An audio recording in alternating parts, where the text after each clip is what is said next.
Hello and welcome to જેન એક્સઆઈએસ. કાલના લેક્ચરમાં આપણે જોયું કે કઈ રીતે ઇતિહાસનું લેખન કરવામાં આવે છે, અલગ અલગ શાળાઓ અને એમના વિચાર શું છે, જે તમારા મેઇન્સ માટે સૌથી ઇમ્પોર્ટન્ટ ટોપિક બની જાય છે, કેમ કે એના સ્ટેટમેન્ટ, એના વિચારો દર વર્ષે પૂછાઈ રહ્યા છે. આજથી આપણે કોર સબ્જેક્ટની શરૂઆત કરીશું, જેને આધુનિક ભારતનો ઇતિહાસ કહેવામાં આવે છે. ઇન્ટરેસ્ટિંગ વસ્તુ શું છે સર કે મેન્સમાં નથી પ્રશ્ન બન્યા છે.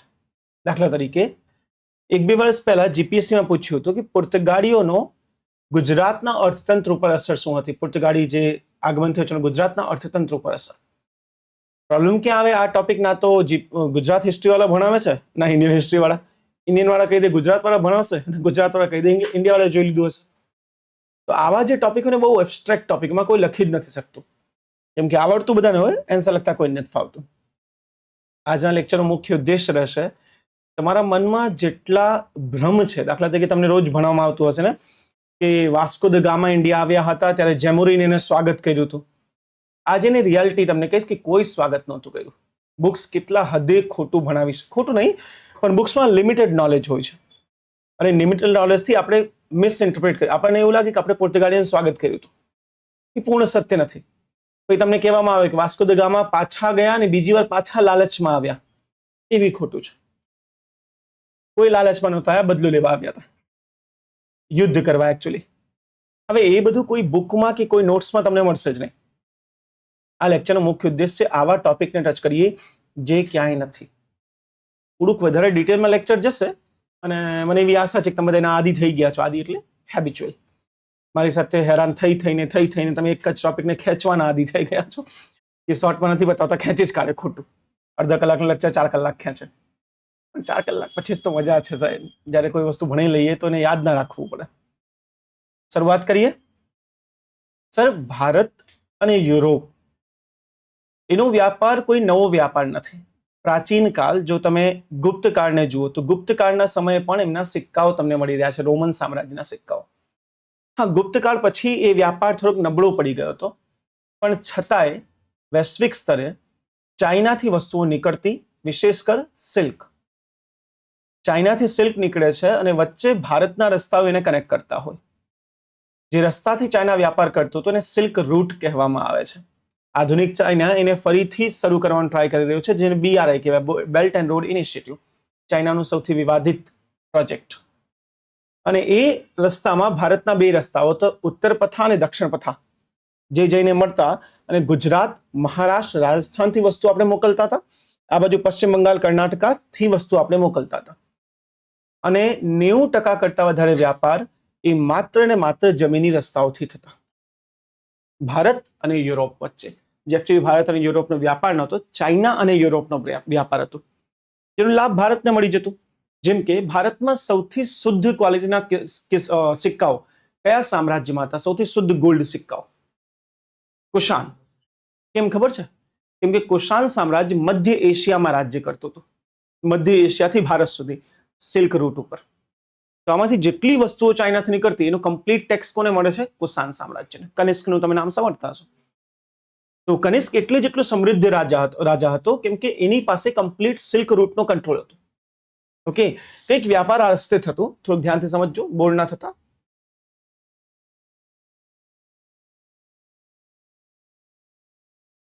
આ બધું કાલે આપણે ડીલ કરી લીધું છે. આજે લાલ લાઈન તમને દેખાઈ રહી છે, આ લાલ લાઈન ભારતના પ્રાચીન વ્યાપારનો એક સ્ત્રોત છે. તો જ્યારે કોઈ કહે કે યુરોપિયન ભારતમાં પહેલી વાર વાસ્કો દ ગામા આવ્યું, તો સાવ ખોટું છે. વાસ્કો દ ગામા કરતા 1500 વર્ષ પહેલાથી ભારત અને યુરોપનો સતત વ્યાપાર ચાલી રહ્યો હતો, અને એ વ્યાપાર આ માર્ગથી છે. ચાઇનાથી નીકળી આમ જાય, એમાં ભારતના પશ્ચિમ બંગાળ અને અહીંથી ઉત્તર પથા દક્ષિણ પથા જઈને મળતા એને. અને આ રસ્તે અહીંયા જ કનિષ્કનો સામ્રાજ્ય હતો. યુઝુકી કરીને એક જનજાતિ હતી, યુઝુકી જનજાતિના રાજા હતા કનિષ્ક, જેને ભારતમાં આપણે કુષાણ કહીએ છીએ. અને એમને આ કંટ્રોલ કરીને પૂરા વ્યાપાર ઉપર કંટ્રોલ કર્યો હતો, યુરોપ અને એશિયાનો વ્યાપાર, જેને ઈસ્ટ અને વેસ્ટનો વ્યાપાર આપણે કહીએ છીએ. ઠીક, હંમેશા અહીંયાથી વસ્તુ નીકળતી, આમ જઈને અહીંયા સુધી પહોંચતી, અને ફાઇનલી યુરોપમાં જતી. ઓકે, અને યુરોપમાંથી ઇન રિટર્ન ગોલ્ડ, સિલ્વર ઇન્ડિયામાં આવી જતું. અને આ વ્યાપાર ઇન્ડિયા માટે સૌથી સરળ અને સારો વ્યાપાર હતો, જેમાં ઇન્ડિયા મન ભરીને કમાઈ લેતું. એટલે જ ઇન્ડિયાને સોનાની ચિડિયા કહેવામાં આવતી. કેમ? કેમ કે ગોલ્ડ જ ગોલ્ડ આવતું ઇન્ડિયામાં, અને ઇન્ડિયાથી બહાર શું જઈ રહ્યું છે? કાળી મિર્ચ. હવે કાળી બ્લેક પેપર, આનું એટલું ઇમ્પોર્ટન્સ શું કામ હતું પહેલા? મને કોણ બતાવી શકશે? હા, પણ કેમ? પ્રશ્ન આ છે. બ્લેક પીપર, કાળી મિર્ચ આપણે કહીએ ને, એ વ્યાપારમાં સૌથી કેન્દ્રમાં વસ્તુ હતી. આજે તો કોઈ વાપરતું જ નથી. કેમ? सॉरी, समझ नहीं आया सर. दवाई? नहीं नहीं, बिल्कुल नहीं सर, वो तो अलग ही फैक्ट है पूरा. और कोई? કોને? એ તો બધા મસાલાને કરી શકીએ, તો કાળી મિર્ચની વાત શું કામ? ચાલો આજે તમને બધા મિથ તોડી દો. આજે આપણે આપણા જમણવારમાં ગ્રીન ચીલી, લીલા મરચા કહીએ, લીલા મરચાનો ખૂબ જ ઉપયોગ કરતા હોઈએ. ઇનિશિયલી ના તો ઇન્ડિયા ના તો યુરોપ, આપણા બેમાંથી કોઈ પાસે ગ્રીન ચીલી નહોતી. એટલે ખાવામાં જે તીખું ટેસ્ટ આવતું, એ તીખું ટેસ્ટ કાળી મિર્ચથી આવે છે, એટલે એને મિર્ચ કહેતા. હવે સમજ્યા મિર્ચ કેમ કહેવાય? કેમ કે ઇનિશિયલી ઇવન 1500 AD ની હું વાત કરું છું, એટલે આજથી 500 વર્ષ પહેલા સુધી ખાદ્યાન્નમાં મરચા વપરાયા જ નથી, ખાલી કાળી મિર્ચ વપરાય છે તીખું કરવા માટે, ગરમ કરવા માટે. સેકન્ડ, ખોંડે સાહેબ બહુ નજીક હતા પણ સાચું ના બોલી શક્યા. એક્ઝેક્ટલી, નોનવેજ સાચવવા માટે. હવે એ જમાનો કોઈ ફ્રીઝરનો જમાનો જ નથી કે ફ્રીજ હોય ને તમે સાચવીને મૂકી દો. તો જે મીટ હતું, માંસ, એના પ્રિઝર્વેટિવ તરીકે કાળા મિર્ચનો યુઝ થતો, અને ઘણી વાર માંસ સડી જાય. ઓકે, તો સડેલી માંસને ખાઈ ના શકો તમે, પણ જો કાળી મિર્ચ મિક્સ કરી દો તો એનો ટેસ્ટ બદલાઈ જાય અને લોકો ખાઈ શકે. તો આઉટડેટેડ જે મીટ હતી એને, કેમ કે યુરોપમાં શિયાળો પડે ને સાહેબ, ત્યારે બધા વ્યાપાર બંધ થઈ જાય, એટલે ત્યાં ખાવા માટે કઈ વધે જ નહીં. લોકો જે વર્ષોથી માંસ સાચવી રાખ્યો એ જ ખાતા, અને સાચવતા કાળી મિર્ચ. એટલે એકચ્યુઅલી આ વ્યાપાર કોઈ ફેન્ટસી નહોતી. એવું નહીં કે અમને વ્યાપાર બહુ ગમે છે. આ વ્યાપાર એકચ્યુઅલી ક્વિન્ટ ઇસેન્શિયાલિટી હતી, ફરજિયાત વસ્તુ હતી, એના વગર યુરોપ ભૂખ્યો મરી જાય. અને એટલે જ ભારત ચાઇના ખૂબ ફ્લરિશ થયા, ખૂબ કમાયું, આપણે સરસ મજાનું કમાયું. પ્રોબ્લેમ ક્યારે ચાલુ થઈ? જ્યારે અરબ પ્રદેશમાં, આવાળા પ્રદેશમાં ઇસ્લામનો ઉદય થઈ ગયો. પ્રોફેટ મોહમ્મદ સાહેબના અધ્યક્ષતાની અંદર ઇસ્લામનો વિસ્તાર થાય છે, અને આ ઇસ્લામ અહીં એક અરબિક સામ્રાજ્ય બનાવી દે છે. પહેલા આ એરિયાને અરબ પેનિન્સ્યુલા કહેવાય. અરબ પેનિન્સ્યુલામાં નાની નાની જનજાતિઓના હજારો સમૂહો હતા, હજારો, જેમાં બિલકુલ યુનિટ નહોતી, એટલે એકબીજા સાથે આરામથી યુદ્ધ કરતા. અહીંયા કોઈ મોટું સામ્રાજ્ય ક્યારે બન્યું જ નથી. આ હું ક્યારની વાત કરું? 7મી શતાબ્દી સુધીનું. અહીંયા ખાલી જનજાતિઓ નિવાસ કરતી, જેના જુદા જુદા દેવતાઓ હતા, અને પોતપોતાના દેવતાની પૂજા કરતા, મૂર્તિ પૂજા કરતા હતા. અને જ્યાં આજે મક્કા મદીના છે, ત્યાં એક કાબાનો પથ્થર છે, સૌથી પવિત્ર સ્થળ, એના ફરતે જ બધી મૂર્તિઓ હતી. એ પવિત્ર સ્થાન ત્યાંથી હતું, એની જનજાતિઓનું પવિત્ર સ્થાન હતું. પ્રોબ્લેમ ક્યાં હતી સાહેબ? કે જનજાતિઓ વચ્ચે યુદ્ધ આ ઈશ્વરોને લઈને જ થતું, કે તમારા ઈશ્વર મહાન છે કે મારા ઈશ્વર મહાન છે, અને એની મૂર્તિઓ બનાવી દેતા. આ જગ્યામાં જ્યારે પ્રોફેટ મોહમ્મદ સાહેબનો જન્મ થાય છે, તો જે કમ્યુનિસ્ટ, માર્ક્સિસ્ટ જે ઇતિહાસકારો છે, એમને આ નજરથી જોયું છે. મને બહુ પ્રેક્ટિકલ લાગ્યો થોટ. એમને કીધું કે આ એરિયાનો વિકાસ ક્યારે શક્ય જ નહોતો, કેમ કે એકબીજા સાથે યુદ્ધ જ કરતા. તો પ્રોફેટ મોહમ્મદ સાહેબે વિચાર્યું, કેમ આપણે એવું ના કરીએ કે યુદ્ધના મુખ્ય કારણને જ ખતમ કરી દો. ના તમારા ભગવાન મહાન, ના મારા ભગવાન મહાન, કેમ કે ભગવાનને નિરાકાર કરી નાખો, કોઈ આકાર વગરના ઈશ્વર. ઇસ્લામ આને તો માને છે, અલ્લાહનું રૂપ કોઈ જોયું છે? કોઈએ નહીં, એ નિરાકાર છે. જ્યારે નિરાકાર ઈશ્વરની, એક નિરાકાર અલ્લાહની એમને વિચાર મૂક્યો એમનો, તો જનજાતિઓનો વિરોધ તો કરશે જ. એટલે જનજાતિઓએ પ્રોફેટ મોહમ્મદ સાહેબ સાથે યુદ્ધ કર્યું છે. યુદ્ધમાં પ્રોફેટ મોહમ્મદ સાહેબ હારી જાય છે, અને એમને આ પ્રદેશ છોડીને ભાગવું પડશે ઇઝરાયલ, જે આધુનિક ઇઝરાયલ પેલેસ્ટીન તમે કહો છો. એમાં એક શહેર છે યરુશલમ, લખે જેરુસલમ, કહે યરુશલમ. યરુશલમમાં જઈને પ્રોફેટ મોહમ્મદ સાહેબ પોતાના સમયો કાપે છે. ત્યાં ફરીથી સેના બનાવશે. એટલે જ ત્યાં જે અલ અસ્કા મસ્જિદ છે, એ ઇસ્લામની સૌથી પવિત્ર મસ્જિદ ગણાય છે, કેમ કે ત્યાં એકચ્યુઅલી મોહમ્મદ સાહેબ રહ્યા હતા એના જીવનમાં લાંબો સમય. ત્યાં રહીને એ શક્તિશાળી થયા. હું એકદમ શોર્ટમાં કહી રહ્યો છું, કેમ કે જ્યારે આપણે મિડલ હિસ્ટ્રી વાંચીએ ને મધ્યકાલીન ભારત, તો આને બહુ ડિટેલમાં જશું, ઇસ્લામનો ઉદય કઈ રીતે થયો કે બધું ત્યાં આવે છે. અહીંયા ખાલી હું શોર્ટ એક લિંક બેસાડી દઉં, કેમ કે ભાઈ સાહેબ તમને યાદ છે કે જેમ્સ મિલ નામક એક નાલાયક વ્યક્તિ ભારતના ઇતિહાસનું વિભાજન કરી નાખ્યું છે, પ્રાચીન, મધ્યકાલીન અને આધુનિક. એવું કોઈ વિભાજન તો શક્ય જ નથી. તો જ્યારે હું આધુનિક ભારત ભણાવું અને મધ્યકાલીનનો અંત ના સમજાવું તો એ શક્ય જ નથી તમે લિંક કરી શકો. એટલે તકલીફ અહીંયા જ પડે છે. ટીચરો આવે, યુરોપિયન પ્રજાનું આગમન ચાલુ, પોર્ચુગીઝ આવી ગયા, વિદ્યાર્થી સાહેબ એક મિનિટ, પોર્ચુગીઝ હતા કોણ અને કેમ આયા, અમે તો બોલાવ્યું નહોતું. એટલે આ લિંક બેસાડવી ખૂબ જ જરૂરી છે. પ્રોફેટ મોહમ્મદ સાહેબ અહીંયા પોતાના આર્મીને ફરી સ્ટ્રોંગ કરશે, રિટર્ન આવે છે અરબમાં, મક્કા અને મદીનાની જગ્યાએ. ત્યાં યુદ્ધ થાય છે, જે યુદ્ધ આજે ઇસ્લામમાં સૌથી પવિત્ર યુદ્ધ ગણવામાં આવે છે.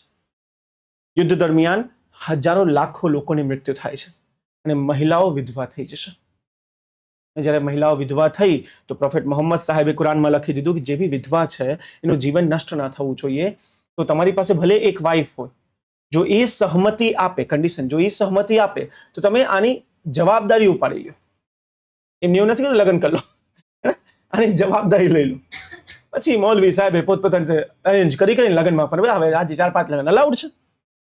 મોહમ્મદ સાહેબ અહીંયા આવ્યા, એમને પાછું યુદ્ધ લડ્યું, બધી મૂર્તિઓ તોડ નાખવામાં આવી અને ત્યારે એમને કુરાનમાં લખ્યું કે દારુલ હક એટલે કે મૂર્તિ પૂજકોના દેશને, કયો દેશ? અરબ. અહીંયાથી કોઈ લેવા દેવાનો નથી. આજે જિહાદીઓને આ ભણાવવામાં આવે, ના લાયકો કુરાન તો ભણી લેતા, બીજું કઈ નહીં. તો એક ક્લિયર કટ ભાષામાં લખ્યું કે અરબમાં જે મૂર્તિ પૂજકો છે, આ મૂર્તિ પૂજકના દેશને ઇસ્લામનો દેશ બનાવવો છે. દારુલ હક દારુલ ઇસ્લામ, ઇસ્લામનો પ્રિન્સિપલ છે. એ આ એરિયાની વાત કરતા હતા. ક્લિયર? આ રીતે ઇસ્લામ અહીંયા ઉદય થશે, ધીરે ધીરે ઇસ્લામ ફેલાવા લાગે. પણ અરબ છે ને વેરા પ્રાચીન સમયથી ગજબના વ્યાપારીઓ હતા, મિડલમેન. અને જે મિડલમેન હોય ને એ ક્યારેય કોઈ સાથે દુશ્મની ના કરવા માંગે, કેમ કે એના વ્યાપારનો પાયો જ મિડલમેન પર છે. તો અરબે ક્યારે ના તો ભારતીયો સાથે ના તો યુરોપિયન સાથે કોઈ યુદ્ધ નથી કર્યા. એકાદ એક્ઝામ્પલ મળી જશે તમને, હું ભણાવી દઈશ જ્યારે મિડલ ભણશું ત્યારે. પરંતુ પ્રેક્ટિકલી કોઈ મોટા યુદ્ધ કે સામ્રાજ્યનો વિસ્તાર ત્યાં થયો નથી. પરંતુ આ ઇસ્લામ જ્યારે ફેલાતા ફેલાતા આ એરિયામાં પહોંચી જાય, આ એરિયા એ વખતે તુર્ક સામ્રાજ્ય હતું. અહીં બી કોઈ સ્ટેબ્લિશ રિલિજન નથી, કોઈ મોટી વાત નથી, કોઈ યુનિટી નથી અને એક ભાષા નથી. ત્યાં જ્યારે ઇસ્લામ પહોંચે છે અને કહે છે હું બધાને એક કરી દઈશ, જેમ અમે અરબમાં કર્યું છે, તુર્કીઓને ખાસું ફેસિનેટિંગ લાગ્યું કે વાવ, એક થઈ શકીએ. જનજાતિઓ પહાડો પર રહેતી, જેની પાસે કોઈ રિસોર્સ નથી, ના ત્યાં ખાવાનું છે, ના ગોલ્ડ, ના સિલ્વર, ના કોઈ કૃષિના સંસાધનો, એમની પાસે જે ઇસ્લામ પહોંચે તો ઇસ્લામના આઈડિયાથી બહુ ફેસિનેટ થઈ ગયા. થોડાક યુદ્ધ પણ હાર્યા, કેમ કે ભાઈ આ યુનાઇટેડ આર્મી હતી. અરબમાં જ્યારે તુર્ક એરિયામાં ઇસ્લામ પહોંચે છે, આ બધા ભાષા કેવા છે? એકદમ હાર્શ કન્ડિશનમાં જીવાવાળા, ફૂલ ગરમી, ફૂલ ઠંડી, ખાવાનું નહીં, કોઈ રીતે. આ પહેલાથી યોદ્ધા હતા અને એમને એક જ સિદ્ધાંત ખબર છે, શું? મારો કાં તો મરો. સિમ્પલ. કેમ કે જંગલનો એક જ નિયમ છે, 2 સિંહ એક સાથે ગીરમાં જોવા મળશે, બાકી ક્યાંય નહીં. બાકી મારો કાં તો મરોનો સિદ્ધાંત છે. એટલે આમાં જ્યારે ઇસ્લામનો પ્રવેશ થયો તો ઇસ્લામ થઈ ગયો આક્રમક. જે તમે આજે ઇસ્લામની આક્રમકતા જોઈ રહ્યા છો ને, એ આમની દેન છે. એટલે આજે બી જો તમે અરબ જાઓ, સાઉદી અરેબિયા હોય કે યુએઈ, જે તમે કેટલા સિવિલાઇઝ્ડ શેખ ને જોતા હોય, શેખ વ્હાઇટ પહેરતા હોય, મસ્ત એકદમ ક્લીન ક્લીન રહેતા હોય. ઇન્ડિયામાં તમે જોઈ લો તો આ યાર સ્લમમાં જ રહેતા હોય. વેરી સિમ્પલ રીઝન, અહીંયાનો ઇસ્લામ ઇન્ડિયાનો છે, અહીંયાનો નથી. પણ ઇસ્લામ જ્યારે અહીંયા પહોંચે છે તેને બહુ સરસ આર્મી મળી જાય છે, કોઈ પણ કન્ડિશનમાં ફાઇટ કરી શકે એવી આર્મી. અને હવે પ્રોફેટ મોહમ્મદ સાહેબના હાથથી નીકળી ઇસ્લામ નીકળી જશે ખલીફાના હાથમાં. ખલીફા એટલે તુર્કી રાજા. અને તુર્કી રાજા વોરિયર ક્લાસ, એની સિમ્પલ આઈડિયોલોજી હતી કે ફેલાવો ઇસ્લામને જેટલું ફેલાઈ શકો, જ્યાં જ્યાં ફેલી શકીએ. કેમ કે અમારી પાસે સંસાધનો નથી. સંસાધનો ક્યાં છે? હાડા બહુ ગોલ્ડ સિલ્વર આપે બધાને, આની પાસે હશે. એમનો વિચાર આ બાજુ આવવાનો બી હતો, એવું નથી. પણ અહીંયા સાહેબ માઇટી એમ્પાયર્સ બેઠા હતા, મોટા મોટા સામ્રાજ્ય. અને એ ગુર્જર પ્રતિહાર તમે નામ સાંભળ્યું હશે. આવા સામ્રાજ્યનું ભેદન કરવું પોસિબલ જ નથી. પાલ, રાષ્ટ્રકૂટ, પ્રતિહાર, પૂરા આટલા એરિયામાં એક સામ્રાજ્ય. અને કેવું એરિયા જ્યાં ટેક્સ દુનિયાભરનું છે, હથિયાર દુનિયાભરના છે, હાથી દુનિયાભરના છે, રિસ્ક નહીં લેશે. એ સમયે યુરોપનું વિઘટન થઈ જાય છે. ઈસ્ટર્ન યુરોપ જેને બાઇઝેન્ટિયન એમ્પાયર કહેવામાં આવે છે અને વેસ્ટર્ન યુરોપ જેને રોમન એમ્પાયર કહેવામાં આવે છે. એટલે યુરોપની શક્તિ તૂટી ગઈ, ક્રિશ્ચિયાનિટીની શક્તિ તૂટી ગઈ, ક્રિશ્ચિયાનિટીની અંદર વિવાદ થવા લાગ્યા, પ્રોટેસ્ટન્ટ અને કેથોલિકનો વિવાદ. એટલે એમના માટે બેસ્ટ ઓપ્શન આ હતું. ક્લિયર? આ જેમ બને એટલું મેં તમને શોર્ટમાં કરાવવાનો પ્રયત્ન કર્યો છે કે મારી પાસે મિડિવલ હિસ્ટ્રી ભણવાનો સમય નથી.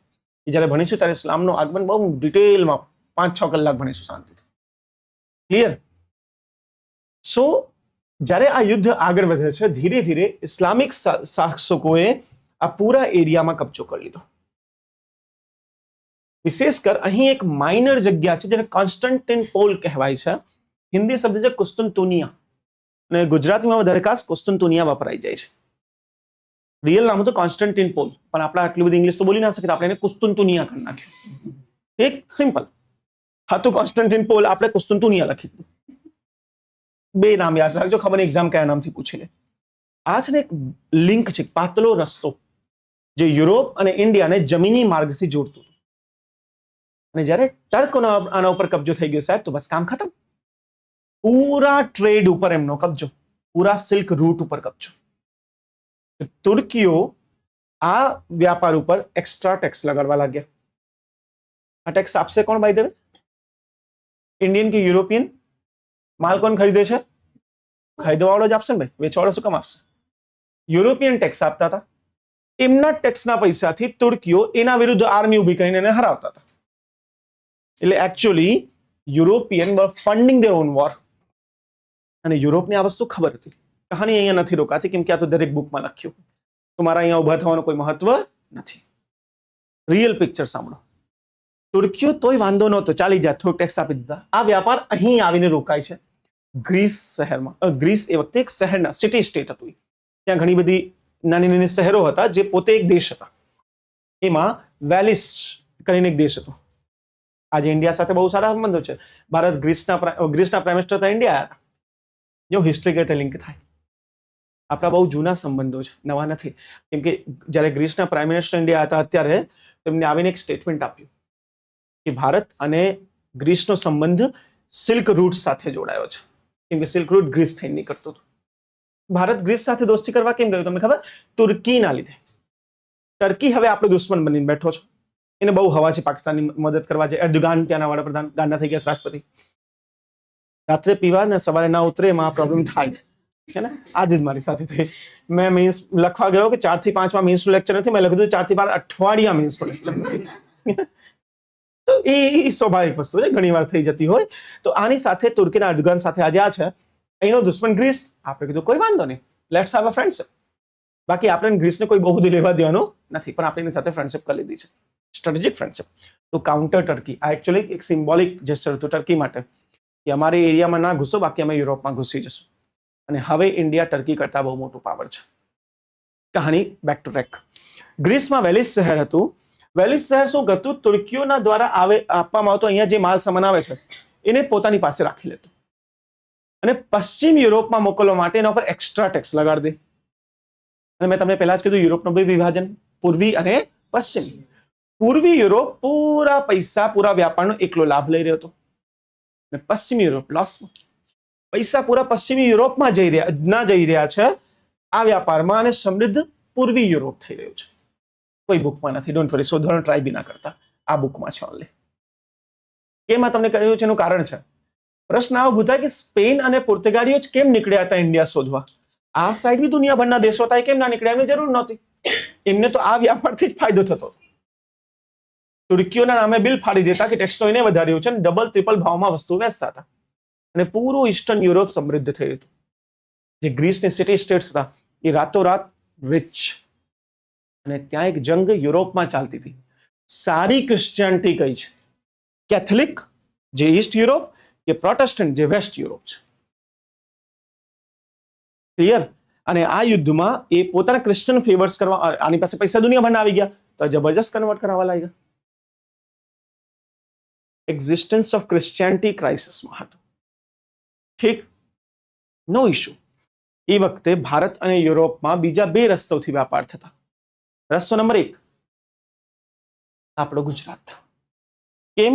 યુરોપિયન પ્રજાનું આગમન ગુજરાત માટે ભણવું ખૂબ જ જરૂરી છે. કેમ કે ગુજરાત કેન્દ્રમાં હતો વ્યાપારના, એમાં બી ખંભાત. કેમ કે ખંભાતને આપણે એ વખતે અરબ સાગરનો ગેટવે કહેતા. અરબ સાગરમાં તમે પ્રવેશ કરવું હોય તો ભારત જેવી સ્ટ્રોંગ સત્તા કોઈ પાસે નથી, અને ગુજરાત એ ઓફર કરે છે. એમ તો આ પૂરામાંથી થતું હતું, તો ગુજરાત જ કેમ? ગુજરાત પાસે ડીપ સી છે, ઊંડું સાગર, જેમાં મોટી શિપ આવી શકે. અહીંયા નથી. અહીંયા હવે આપણે બનાવી રહ્યા છીએ, ભારતનો પહેલો ડીપેસ્ટ સી બનાવી રહ્યા છીએ, પરંતુ આર્ટિફિશિયલ બનાવી છે, નેચરલ નથી. નેચરલ તો અહીંયા છે, ખંભાત, કચ્છ, ભરૂચ, સુરત. ડીપ સી છે, જ્યાં શિપ ઇઝીલી આવી શકે. એટલે ગુજરાત હંમેશાથી વ્યાપારનો કેન્દ્ર રહ્યો છે, જ્યાં પૂરા એશિયાની વસ્તુ લઈ આવવામાં આવતી. અહીંથી ખંભાતથી અપલોડ કરતા આપણે એને જતું, કેમ કે ત્યારે શિપ એટલી ટેકનોલોજી નહોતી. શિપ કઈ સાગરમાં ના ચાલી શકે, પવનથી ચાલતી શિપ હતી બધી. શિપ એટલે જહાજ. ઓકે, એક્સપેક્ટ કરું કે એટલી ગુજરાતી ઇંગ્લિશ આવડતી હશે, કેમ કે મને ગુજરાતી નથી આવડતી. તો હું એવી જો આપણી ભૂલ હોય તો આપણે બીજાને માથે નાખી દઈએ તો વધારે સારું થાય. મારી ભૂલ છે, મને ગુજરાતી નથી ભાવતી, તો મારા માથે નાખી દઈશ કે આટલી ઇંગ્લિશ નથી આવડતી. તમે કાઉન્ટર કરતા સાહેબ, તમને આટલી ગુજરાતી નથી આવડતી. અહીંથી નીકળશે, કેમ કે શિપ એડવાન્સ નથી, તો શોર્ટ ટ્રાવેલ જ કરી શકે. શિપ પહોંચી જશે અરબ. ઠીક. અને એટલે અરબ અને ગુજરાતના વેપારીઓ વચ્ચે ખતરનાક સંબંધ હતો. નેક્સસ હતી આ બંનેની. આ પૂરા ટ્રેડને કંટ્રોલ કરતા. આ મુસ્લિમ, આ Hindu. there is no Muslim Hindu at all. બે મસ્ત મળીને કામ કરતા હતા. કેયુરભાઈ બરાબર કે નહીં? તમે નારાજ નથી મારાથી? હા, તો સ્માઇલ કરી દો. હા, અહીંયાથી વસ્તુઓ જતી જમીની માર્ગથી યુરોપમાં. આ એક રસ્તો હતો. ત્રીજો બી એક રસ્તો છે. ગુજરાત અને દક્ષિણ ભારતથી શિપ નીકળે, સીધી જતી રહે લાલ સાગરમાં. આ લાલ સાગર છે, આ પર્શિયન સાગર છે, પર્શિયન ગલ્ફ જેને આપણે કહીએ છીએ. આ બાબ અલ મંડેબ સ્ટ્રેટ છે, એક નાનો પતરો રસ્તો, બાબ અલ મંડેબ. અહીંથી થઈને ટ્વી ટ્વી કરીને યુરોપમાં નીકળી જતો, કેમ કે સુએઝ કેનાલ બની ગઈ હતી. Am I clear? We have 3 ways જ્યાં આપણે આપણા માલ સામાનનો નિકાસ કરી શકતા યુરોપમાં. અહીં તુર્કીનો શાસન થયો, વાંધો નહીં, મોજ કરો, અમને કોઈ વાંધો નહીં. તમે દરિયાથી કરશું. એક પ્રોબ્લેમ બીજી આવી ગઈ, જે બુક્સમાં નથી દેખાડતી.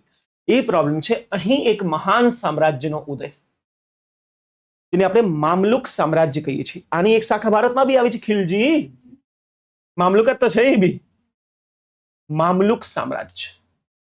મામલુક સામ્રાજ્ય પૂરા ઇજિપ્તમાં એક મોટું સામ્રાજ્ય બનાવી દે છે, જે એકચ્યુઅલી મુસ્લિમ સામ્રાજ્ય હતું. પણ આ મુસ્લિમ અને આ મુસ્લિમ અલગ છે. ઠીક. એની સાથે સાથે હવે અરબ પણ એક સ્ટ્રોંગ શક્તિ બની ગઈ છે. તો અહીં અરબ સામ્રાજ્યનો ઉદય થઈ ગયો. ક્લિયર? હવે પ્રોબ્લેમ ક્યાં આવે છે કે યુરોપની કોઈ બી વસ્તુ તમારે પર્શિયન સાગર, પર્શિયન ગલ્ફથી લઈ જવી છે. બેટા અહીંયા ધ્યાન આપ, અહીંયા ધ્યાન આપ. પર્શિયન ગલ્ફથી લઈ જવી છે તો અરબને ટેક્સ આપો. લાલ સાગરથી લઈ જવી છે તો મામલુકને ટેક્સ આપો. જમીનથી લઈ જવું છે પેલા ટર્કને આપો, પછી વેલિશને આપો. બધા રસ્તાઓ બંધ. યુરોપ કન્ટિન્યુઅસ લોસમાં જઈ રહ્યું હતું, કેમ કે મેં શરૂઆતમાં જ કીધી, જે વસ્તુ ઇન્ડિયાથી જઈ રહી હતી એ ક્વિન્ટ ઇસેન્શિયાલિટી હતી. ચાઇનાથી સિલ્ક જતું હતું, નહીં લે તો ચાલશે, કપડા કોટન ના પહેર લેશે, પરંતુ કાલી મિર્ચ વગર શું ખાશો?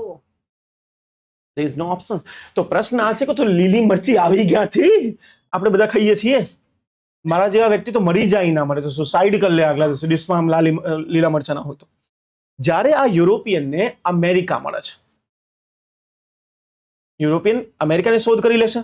અમેરિકાની ધરતીએ થતી હતી લીલી મિર્ચ. અને આ ત્યાં હતું એક એક્સચેન્જ, કોલંબિયન એક્સચેન્જ કહેવાય છે ને, જ્યાં વસ્તુ લેનદેન થતી. ત્યાંથી લઈને ઇન્ડિયામાં આવ્યા હતા લોકો. એના પહેલા કાલી મિર્ચ વગર કોઈ ડિશ બની જ ના શકે. અને આ ઘટના થતા જ યુરોપનું પૂરું ક્યુઝિન ખતમ થઈ ગયું. ક્યુઝિન એટલે ખાવા પીવાની વસ્તુ, ડિસ્ટ્રોઇડ. મસાલા વગર, એને પ્રિઝર્વેટિવ્સ નથી, કેમ કે ફ્રીજ નથી, તીખું નથી, મસાલા નથી, કાંઈ નથી. યુરોપ પ્રેક્ટિકલી ખતમ થઈ રહ્યો હતો ઇન્ડિયાને લીધે. રાઈટ? તો આ એક નેસેસિટી બની ગઈ યુરોપ માટે. બીજો કોઈ રસ્તો શોધો. પ્રોબ્લેમ, બીજા કોઈ બી રસ્તા લીડ્સ નોટ ઓફ મની. અને એટલા મની કોઈ વ્યાપારી પાસે હોય એ શક્ય નથી. અને બીજું ટેકનોલોજી. ઇન્ટરેસ્ટિંગ વસ્તુ તમને કહું છું, એક શહેર હતો વેલ્સ કરીને. તમને ખબર છે વેલ્સની ભાષા છે વેલિશ. વિશ્વની સૌથી ડિફિકલ્ટ ભાષા છે અને મારી સૌથી ફેવરેટ. શીખવાનું ટ્રાય કર્યું છે મેં, થોડાક શબ્દો શીખ્યા છે, ક્યાંક તમને શાંતિથી કહીશ. જેમ કે મને એક શબ્દ બહુ ગમે, ખાસ વર્ષ મારો સ્ટેટસ બી રહ્યો છે, હિરેત. હિરેત, અ હોમ ધેટ નેવર એક્ઝિસ્ટ્સ. અમારા જેવો પર લાગુ પડે. ઘર તો જે પણ છે નહીં, બંજારા લોકો. અ હોમ ધેટ નેવર એક્ઝિસ્ટ, હિરેત. બહુ સરસ લેંગ્વેજ છે, વેલીશ ક્યારેક શીખવાડીશ. હું હજી પોતે શીખવા બેઠો છું. વેલ્સ શહેરની ટેકનોલોજી હતી કે એને શિપ બિલ્ડિંગમાં ખાસી અચીવમેન્ટ કરી લીધી. એને એવી એક જહાજ બનાવી લીધી જે પવનની વિપરીત દિશામાં ચાલી શકે. સૌથી મોટી પ્રોબ્લેમ અહીંયા જ છે કે યુરોપની આ બાજુ છે એટલાન્ટિક સાગર. એટલાન્ટિક સાગર પાર ના કરી શકો. પેલા વ્યાપારીઓ શું કરતા તમને સિમ્પલ ભાષામાં સમજાવું.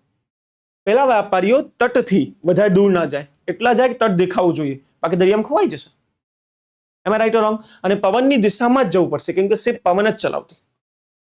એટલે આપણા વચ્ચે એક સારી વસ્તુ છે કે જ્યારે ચોમાસું ચાલુ થાય તો પવનો આમ વહેવા લાગે છે. જીઓગ્રાફીમાં તમે ભણો સાઉથ વેસ્ટ મોન્સૂન, પવન આમ વહે છે. તો યુરોપથી અરબથી ઇન્ડિયા આવું સહેલું છે.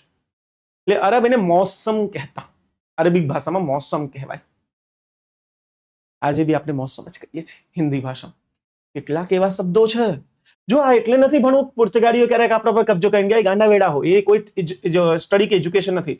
પોસ્ટ મોડર્ન થિંકર્સ જે છે ને, ઇતિહાસકારો, એ આ બધી વસ્તુથી દૂર નીકળી ગયા છે. કલ્ચરલ હિસ્ટ્રી ભણે કે કંઈ પણ થયું તો કલ્ચર ઉપર અસર શું પડી. તમને સિમ્પલ એક્ઝામ્પલ આપું. આપણે હિન્દીમાં કેટલાક એવા શબ્દ નાઈને નીકળીએ, સૌથી પહેલા શું માંગીએ? વાહ, ટાવેલ માંગીએ, શાબાશ. તૌલિયા કહીએ આપણે હિન્દીમાં. તૌલિયા પોર્ચુગીઝ શબ્દ છે. આજે બી લોકો તૌલિયા જ કહે. અચ્છા, જવા દો. બીજું કયા શબ્દ? એટલે પાણીના બકેટને આપણે શું કહીએ હિન્દીમાં? હિન્દી ડોલ. બાલ્ટી. બાલ્ટી પોર્તુગાલી શબ્દ છે. આજે આપણા જીવનમાં પોર્તુગાલીઓ એ રીતે ઘૂસી ગયા છે ને આપણને ખબર જ નથી. આપણે પોર્તુગાલી વસ્તુ આપણા મંદિરોમાં ઠન ઠન ઠન બેલ હોય. કોણ આપી ગયું? પોર્તુગાલીઓ આપી ગયા. એના ચર્ચમાં હતી. એની કહાની તમને ઇન્ટરેસ્ટિંગ. મરાઠાઓએ પોર્તુગાલીઓ પર આક્રમણ કર્યું એના ચર્ચમાં, અને ત્યારે એક પ્રથા હતી જેના ઉપર આક્રમણ કરશો એને ઉદ્ધવસ્ત કરજો, મંદિર તોડ નાખો. જે આપણે ચર્ચ તોડ નાખ્યું, બેલ કાપીને લઈ આવ્યા અને એમને મજા આવી તો પોતાના મંદિરમાં લગાડી દીધું. આજે તમે કોઈ ભી મરાઠા મંદિરમાં જાઓ, બેલ વગર કોઈ મંદિર નથી. તમે કલ્ચરમાં મંદિર વાસ્તુકલા તો ભણો જ છો. કયા કલ્ચરમાં તમે ભણ્યા બેલ? નાગર સ્ટાઇલમાં છે, દ્રવિડામાં છે? નથી. તો બેલ આવી ક્યાં છે? એક ચર્ચની વસ્તુ છે સાહેબ. ચર્ચમાંથી કાપીને લઈ આવ્યા હતા, પોતાને ત્યાં ટાંગી દીધું. ત્યારથી આપણે બધા મંદિરોમાં બેલ લગાવીને થઈએ. પોર્તુગાલીઓ ઘર ઘરમાં છે. કલ્ચર એક્સચેન્જ થયું છે. યુદ્ધ એટલે ભણવાનું હોય. આગમન યુરોપિયન, મને બધા કે 90% ટીચર, સર સૌથી બોરિંગ ચેપ્ટર યુરોપિયન પ્રજાનું આગમન. અને હું અંદર સ્માઇલ કરું, બેટા તને હિસ્ટ્રી નથી ખબર. જો યુરોપિયન પ્રજાનું આગમન બોરિંગ છે તો ઇન્ટરેસ્ટિંગ શું છે દુનિયામાં? મજા આવે છે ને? આજે તમને ખબર, ઓહો અચ્છા આવું તો, અરે બાપ રે, મેં વાપરી લીધા. કેટલી વસ્તુ. તમને બધાને ગુઆવા બહુ ગમે. શું કહેવાય ને? જામફળ કહેવાય ને? જામફળ ખાઓ દબાઈને. પોર્તુગાલીઓ લઈ આવ્યા છે. પાઇનેપલ પોર્તુગાલીઓ લઈ આવ્યા છે. જેવા દ્વાર બધાનું યુનિવર્સલ ઘરે એક વસ્તુ બને, બટેકા પોર્તુગાલીઓ લઈ આવ્યા છે. કાજુ પોર્તુગાલીઓ લઈ આવ્યા છે. ટામેટા આપણે ખબર નહોતી, ટામેટા પોર્તુગાલી. આજે આપણી દરેક ક્યુઝિન પોર્તુગાલીઓની છે. આપણી કલ્ચર પોર્તુગાલી, આપણા મંદિરની વાસ્તુકલા પોર્તુગાલીથી પ્રભાવિત થઈ ગઈ છે. ઘરો આપણે પોર્તુગાલી સ્ટાઇલમાં બનાવ્યા છે. એટલું જ નહીં, આજે કેટલા બધા ઇન્ડિયામાં એક સરનેમ ડિસુઝા સરનેમ તમને મળતી હશે, ફ્રાન્સિસ સરનેમ મળતી હશે. આ બધી પોર્તુગાલી સરનેમ છે. ક્યાંથી રહી ગઈ ભાઈ સાહેબ? જો સ્મિથ, હવે તમને ઇન્ડિયામાં સ્મિથ સાંભળવા નહીં, એલેક્ઝાન્ડર નહીં, ખતમ. અંગ્રેજોની સરનેમ જતી રહી, જેને 200 વર્ષ આપણા પર શાસન કર્યું. પોર્તુગાલીઓને કેમ ચાલે છે?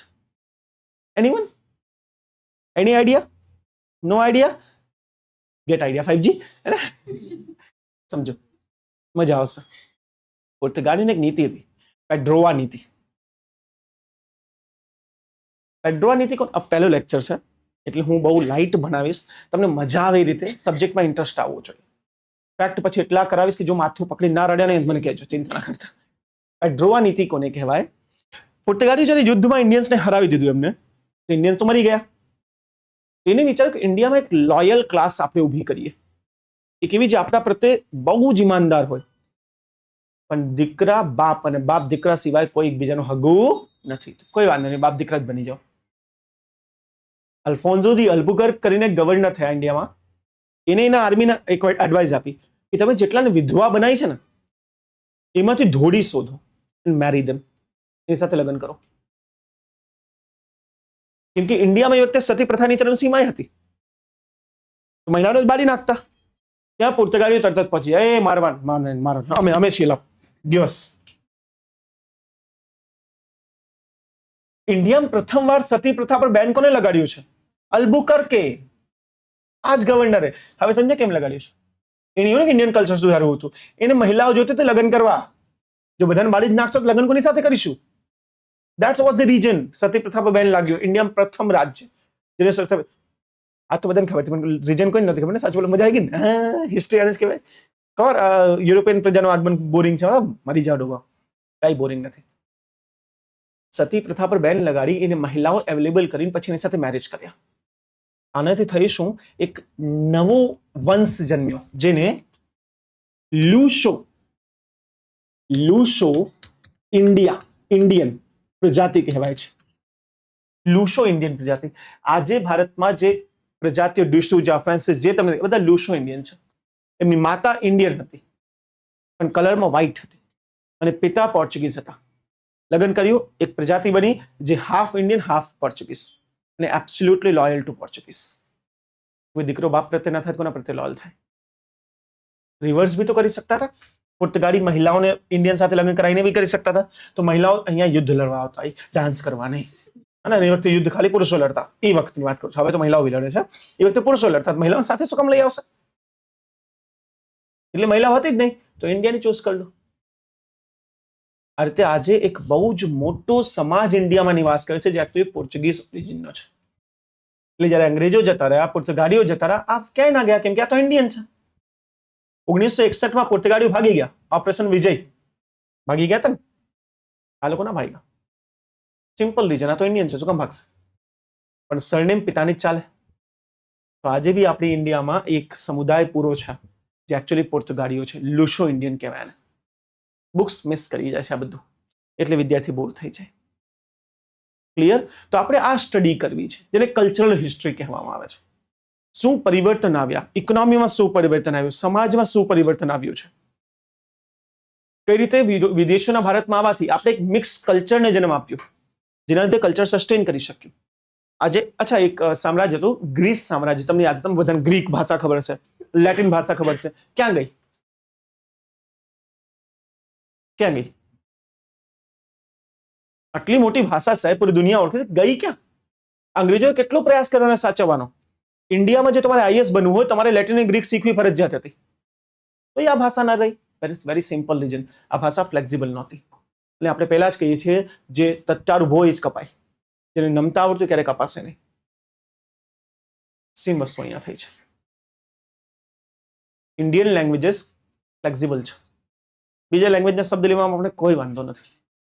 એટલે આપણી ભાષાઓ આજે પણ સંસ્કૃત ચાલી રહી છે અને ગ્રીક અને લેટિન ખાલી ભણીએ કે આ શબ્દ ગ્રીક છે અને આ શબ્દ લેટિનથી છે, કેમ કે ફ્લેક્સિબલ નહોતી. આપણો કલ્ચર ફ્લેક્સિબલ છે, બસ આ ફ્લેક્સિબિલિટીને જ આજે વાંચવું છે કે કઈ રીતે કોઈના આવવાથી આપણે એને સમાવેશી બનાવી લીધું, ના કે એના વિરુદ્ધ લઈને હથિયાર ઉભું થયા. હથિયાર લીધું તો બેમાંથી એક કલ્ચર ખતમ થઈ જાત, પણ એક બી કલ્ચર ગયું તો સાહેબ માનવતા તો હારી ગઈ ને. અને ઇન્ડિયાએ ક્યારે માનવતાને હારવા જ નથી દીધું. આપણે હંમેશા કલ્ચરને મિક્સ કરી લેતા કે મુસ્લિમ છો, આવો જાતિ પ્રથા તમને શીખવાડશું. શું વાત કરો? આજે મુસ્લિમો જાતિ પ્રથા છે. હાઉ ઇન્ટરેસ્ટિંગ નથી? મુસ્લિમ ડિમાન્ડ કરીએ છીએ એસસી કમ્યુનિટીને. જુઓ, દિલ્હી લાલ કિલ્લાની સામે ઉભા હોય, ભાઈ અમને એસસી દરજ્જો જોઈએ. કેમ? તમારામાં જાતિ પ્રથા નહોતી. પ્રોફેટ મોહમ્મદ સાહેબ શું કહેતા હતા? બધા સમાન. એસસી નીકળ્યા ક્યાંથી દલિત તમારામાં? ઇન્ડિયનાઇઝેશન ઓફ ઇસ્લામ. એક કરી નાખ્યો એને. સર તમે ભણાવો તો ઇતિહાસ બહુ ઇન્ટરેસ્ટિંગ લાગે. થેન્ક યુ બેટાજી. વધુ આગળ જો મજા આવશે. તો ભાઈ સાહેબ આપણે આ જોઈ કોઈ ઓપ્શન્સ નથી, શિપની ટેકનોલોજી નથી. તો વેલ્સ જે શહેર હતું આને ડેવલપમેન્ટ કરી લીધી હતી નવી ટેકનોલોજી શિપની, જે પવનની વિપરીત દિશામાં ચાલી શકે. ઇન્જિન નહોતા, કન્ફ્યુઝ ના થતા કે ઇન્જિન લગાડી દીધું હશે. ઇન્જિન અંગ્રેજો 1750માં લઈ આવ્યા છે, સ્ટીમ ઇન્જિન. ઇન્જિન વગરની એવી ટેકનોલોજી જ્યાં પવનની વિપરીત દિશામાં ચાલી શકે. અને આને સપોર્ટ આપ્યો પૂરેપૂરો. પોર્તુગાલ એક બહુ મોટો સામ્રાજ્ય હતું ત્યારે. એના પ્રિન્સ હેનરી અને એના રાજા મિન્યુઅલ. ઠીક, પ્રિન્સ હેનરી એક સ્કૂલ શોધી દીધું, એક સ્કૂલની સ્થાપના કરી, શોધી દીધી, સ્થાપના કરી. જે સ્કૂલમાં ખાલી એ શીખવાડવામાં આવશે કે તમે કઈ રીતે નેવિગેશન કરો, જેને સ્કૂલ ઓફ નેવિગેશન કહેવાય પ્રિન્સ હેનરીનું. એ જ વખતે મેગ્નેટિક કમ્પાસ એમાં ખાસા વિકાસ થયા અને આવી ટેકનોલોજીને મિક્સ કરી પશ્ચિમી યુરોપના દેશો, પૂર્વી નહીં, પશ્ચિમી યુરોપના Spain, Dutch, British, Portuguese, Danish, આજ ભણો ને તમે, આમાં એક બી પૂર્વી યુરોપના નથી. કેમ નથી તમને ખબર છે? કેમ? કેમ કે પૂર્વી યુરોપ ઓલરેડી બહુ રિચ થઈ ગયું, તેને તો આ વ્યાપાર બંધ જ નહોતું કરવું, એને તો જમીનથી જ થવું જોઈએ તો અમને પૈસા મળશે. જો દરિયાથી થવા લાગ્યો વ્યાપાર તો અમે નિર્ભર થઈ જશું. ઠીક, તો પશ્ચિમ યુરોપના દેશોએ એક સાથે સંધિ કરી, જેમાં મુખ્યતઃ બે દેશો હતા, એક પોર્તુગાલ એક બાજુ અને સ્પેન એક બાજુ. આ બંનેએ કરી છે એટલાન્ટિક ટ્રીટી. નહીં, એટલાન્ટિક ટ્રીટી નામ બીજું હતું, પણ એટલાન્ટિક સાગરમાં થયું છે. એ ટ્રીટી નામ શું હતું? વાહ બેટા, very good, treaty of tortoise, Tordesillas, actually Tordesillas treaty. એક સંધિ થઈ સ્પેન અને ડચ વચ્ચે, પોર્ચુગીઝ વચ્ચે. શું સંધિ હતી ધ્યાનથી સમજો. તમે એટલાન્ટિક સાગરને વચ્ચેથી વિભાજિત કરી લો. એટલાન્ટિક સાગરના પૂર્વમાં નીકળી જશે પોર્તુગાલીઓ અને પશ્ચિમમાં નીકળી જશે સ્પેન વાળા. વિથ અ સિમ્પલ રીઝન, કેમ કે ત્યાર સુધી એમને ખબર પડી ગઈ હતી કે પૃથ્વી ગોળ છે. આમથી જશું તો ઇન્ડિયા મળશે, આમથી જશું તો મળશે, બેમાં એક રસ્તો તો આવી જ જશે. હવે એક જ દેશ પૂરું ઇન્ડિયા ફરવા જાય એટલી બી ટેકનોલોજી નહોતી. અડધી ઇન્ડિયા ડિવાઈડ કરી લીધી, પૃથ્વી ડિવાઈડ કરી લીધી. અડધી પૃથ્વી તમારી, અડધી. બોલો દાદાગીરી જુઓ. દરિયો અમનો, આની બહાર તમે નહીં, આની બહાર અમે નહીં.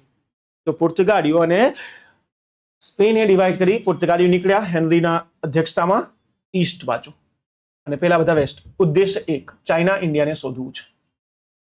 એકચ્યુઅલી આપણે ઇન્ડિયા ભણીએ એટલે આપણે કઈ ચાઇના ઇન્ડિયાને શોધવું છે. ઇન્ડોનેશિયા વાળા ભણાવે કે ઇન્ડોનેશિયાને શોધવું છે. તો ડાઉટ ઇઝ કોને શોધવું છે? પૂર્વને શોધવું છે. કેમ કે મસાલાનું ઘર ઇન્ડોનેશિયા હતો, ઇન્ડિયાને. આ મિસ ઇન્ટરપ્રિટેશન છે. ઓકે, એ લોકો શોધવા નીકળ્યા ત્યાંથી પોર્તુગાલીઓ, પણ એના પહેલા જ સ્પેન થોડુંક ચાલ્યું. અને જો તમને ખ્યાલ હોય તો એટલાન્ટિક સાગર પાર કરતા જ અમેરિકા આવી જાય ને. એમને અમેરિકા મળી ગયું. અને ભારતીયો વચ્ચે જે વ્યાપાર કરવા આવતા એમની સાથે મને કીધું ભારતીયો કાળા હોય, લાંબા હોય. અમેરિકા ગયા, કાળા લાંબા મળી ગયા. અમેરિકન એકચ્યુઅલી બ્લેક છે. એમેક્રોઇડ જેને આપણે કહીએ એની પ્રજાતિ છે. એન્થ્રોપોલોજી વિષયમાં આવે છે, તમને લોટ લેવાની કોઈ જરૂર નથી. ઇન્ડિયન. ત્યારથી આજે પણ એમને અમેરિકન ઇન્ડિયન કહેવાય છે, અમેરિકા મૂળના છે. ઇન્ડિયન ઇન્ડિયાનો શબ્દ જ નથી. ઇન્ડિયન શબ્દનો એકચ્યુઅલ ટ્રાન્સલેશન સ્થાનિક થાય છે. જો કેમ્બ્રિજ ડિક્શનરી તમે પકડો અને ઇન્ડિયનને ટ્રાન્સલેટ કરો તો ઇટ વિલ બી સ્થાનિક, નોટ ભારતીય. ભારતીય તો મોડર્ન ટર્મ છે. અંગ્રેજો બધાને ઇન્ડિયન કહેતા. હવે સમજ્યા? ઇન્ડિયન આપણા માટે ઇન્સલ્ટ હતી, જે આજે આપણે પ્રાઉડ લઈએ. યુરોપિયન જે દેશમાં દેખાય કહેતા અમે ફોરેનર. ફોરેનરનો અર્થ થાય છે સુપ્રીમ. You Indian, local. અને આજે આપણે એ શબ્દનો પ્રાઉડ લઈએ. વેસ્ટ ઇન્ડિઝ ક્રિકેટ ટીમ છે ને, અહીં કોઈ દેશ નથી, ખાલી ટીમ જ છે. વેસ્ટ ઇન્ડિઝ ટાપુઓ છે. વેસ્ટમાં ઇન્ડિઝ, ઇન્ડિયન રહેવાના લોકો. તો ઇન્ડિયન ત્યાં નહોતા, સ્થાનિકો હતા. એ રીતે અમેરિકાના ત્યાં જઈને અમેરિકન સ્થાનિક આપ્યા, અમેરિકન ઇન્ડિયન્સ જેને કહેવાય છે. ઠીક, એની શોધ થઈ, ખુશ થઈ ગયા, પણ ખબર સોરી આ ઇન્ડિયા નથી, અહીંયા મસાલા નહીં થતા. પણ અમેરિકાની શોધ બહુ મોટી હતી, કેમ કે ગોલ્ડ, સિલ્વર, એગ્રીકલ્ચર તપાઈને છે. સ્પેન મોજમાં આવી ગયો કે ભાઈ મને તો જે જોતું તો મળી ગયું, એગ્રીકલ્ચર મળી ગયું, બધું મળી ગયું. પોર્તુગાલીઓ હજી શોધી રહ્યા હતા. 3-4 અટેમ્પ્ટ થયા છે આમ નીકળતા અહીંયાથી ફરી ફરીને. એ આ બીજું મેપ ક્યાં ગયું મારું? એક છે ને વર્લ્ડ મેપ આમાં મિસિંગ છે, મેં ડિલીટ કરી નાખ્યું. બોલો હે ભગવાન, ચલાવી લેજો, કામ ચલાવી લેજો. વર્લ્ડ મેપ મેં ડિલીટ કરી દીધું છે, આમાં સાઈઝ વધી ગઈ હતી એટલે. અરે યાર,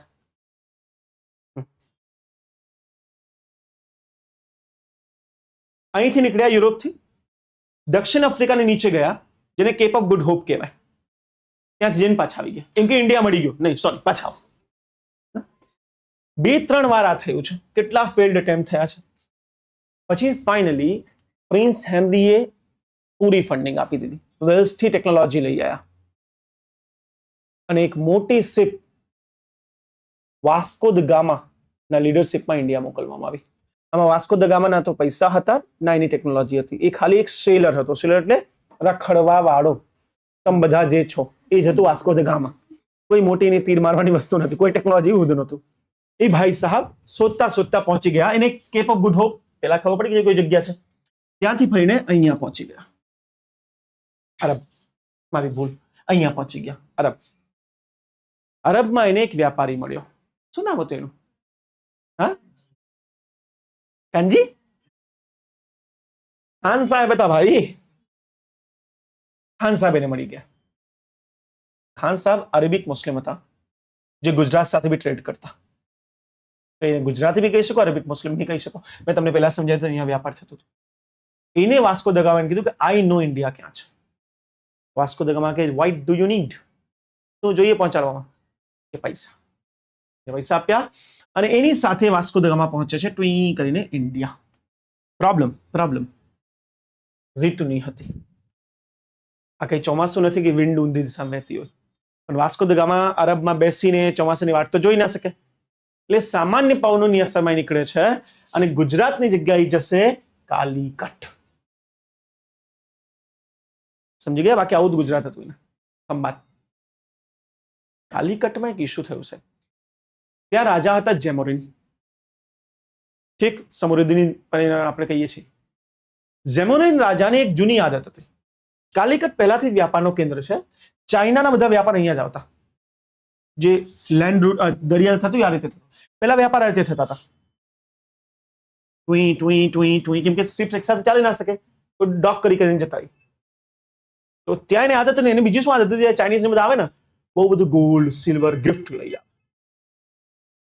તો જેમોરિનને લાગ્યું ચાઇનીઝ એટલા પૈસા લાવે તો આ તો એટલા મોટા પુર્તગાળી સામ્રાજ્યનો વ્યક્તિ છે, એના એમ્બેસેડર છે, રાજાના દૂત, બધું ગોલ્ડ લાયા છે. એ ઢોલ લગાવી લઈને પહોંચી ગયો પોર્ટ પર. કયો હો ગોલ્ડ જ ગોલ્ડ, ફૂલ સ્વાગત, હાર માળા, આમ મોજ પડી ગઈ વાળી. પછી જાય દરબારમાં ગયા અને કીધું શું લાયા છો? તમને ખબર શું લઈ ગયા? એનીવન સાહેબ એટલી હોત અહીંયા બેઠા ત્યાં શું વાત કરતો તમે? 4 ટોપી, 2 ચંપલ, 1 કાસ્કો. સિરિયસલી આ ગિફ્ટ હતું રાજા માટે, પુર્તગાળીનું. કે શું ભંગી માણસ છે યાર. હું ગોલ્ડ એક્સપેક્ટ કરીને બેઠો તો આ લઈ આવ્યો. ત્યારથી જેમોરિનનો વિશ્વાસ પુર્તગાળી તૂટી ગયો કે જો આ આવો છે તો રાજા તો સાવ કેવા હશે, હે ને? તો જેમોરિન અને પુર્તગાળીઓને જામી નહીં. પણ મારી વાત ધ્યાન સમજો, મજા આવશે તમને. એ જ વખતે ગુજરાતના વેપારીઓએ જેમોરિનને વોર્ન કર્યું હતું પુર્તગાળીઓ ના આવવા દો, કેમ કે આ પૂરો વ્યાપાર કોનો ખાઈ જાત? ગુજરાત. તો એ જેમોરિન માન્યા નહીં, આવવા દીધું. ઓકે, સ્વાગત બી કર્યું. સ્વાગત કર્યા બાદ ફટકો પડ્યો અને હવે વાસ્કો દ ગામા કહે છે કે માય બાપ, મને તમે મફતમાં વ્યાપાર કરવાની પરમિશન આપી દો ને, ખાલી તમને તમારા માટે એટલું બધું લઈ આવ્યો. ચંપલ, ટોપી, રાજા. બોલો શું લાગે, જેમોરિન આપી દેશે મફત વ્યાપાર? જેમોરિન કીધું તું એક્સ્ટ્રા ટેક્સ આપ. ઇવન તારે તો ગોલ્ડ જ લઈશું ટેક્સમાં, બીજું કઈ લઈશ નહીં. વાસ્કો દ ગામા સાહેબ થઈ ગયા આ વસ્તુમાં નારાજ. એ ટેક્સ પે કરવા તૈયાર નહોતા. હવે જેમોરિનના મૂળમાં કે તું આવ્યો ને જ્યારે, તો તારી શિપ મારા જ પોર્ટ પર ડોક થઈ હતી. ડોક થવાના પૈસા લાય પહેલા, અને એ ગોલ્ડમાં જ લઈશ. અને ખાસું સંઘર્ષ જેમોરિનના સામ્રાજ્યમાં થઈ ગયું કાલીકટમાં. જેમોરિને શું કર્યું? છેલ્લે 15 પુર્તગાળીઓને પકડીને જેલમાં ડિટેન કરી નાખ્યું કે પહેલા ટેક્સ ભરશો પછી જ જવા દઈશ. વાસ્કો દ ગામા સાથે મીટિંગ થઈ. હવે વાસ્કો દ ગામાના જીવની વાત આવી ગઈ. સિમ્પલ વસ્તુ હતી, તને અમે ફાંસી લટકા દઈશું કાં તો પૈસા આપી દે.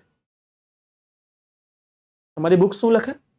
આટલા બધા માલ સામાન લઈને ત્યાં જઈને વેચ્યું, દુનિયાભરના પૈસા કમાય, પૈસા લાલચમાં પાછા આવે. ફેક છે બધું, રિયલ હિસ્ટ્રી આ નથી.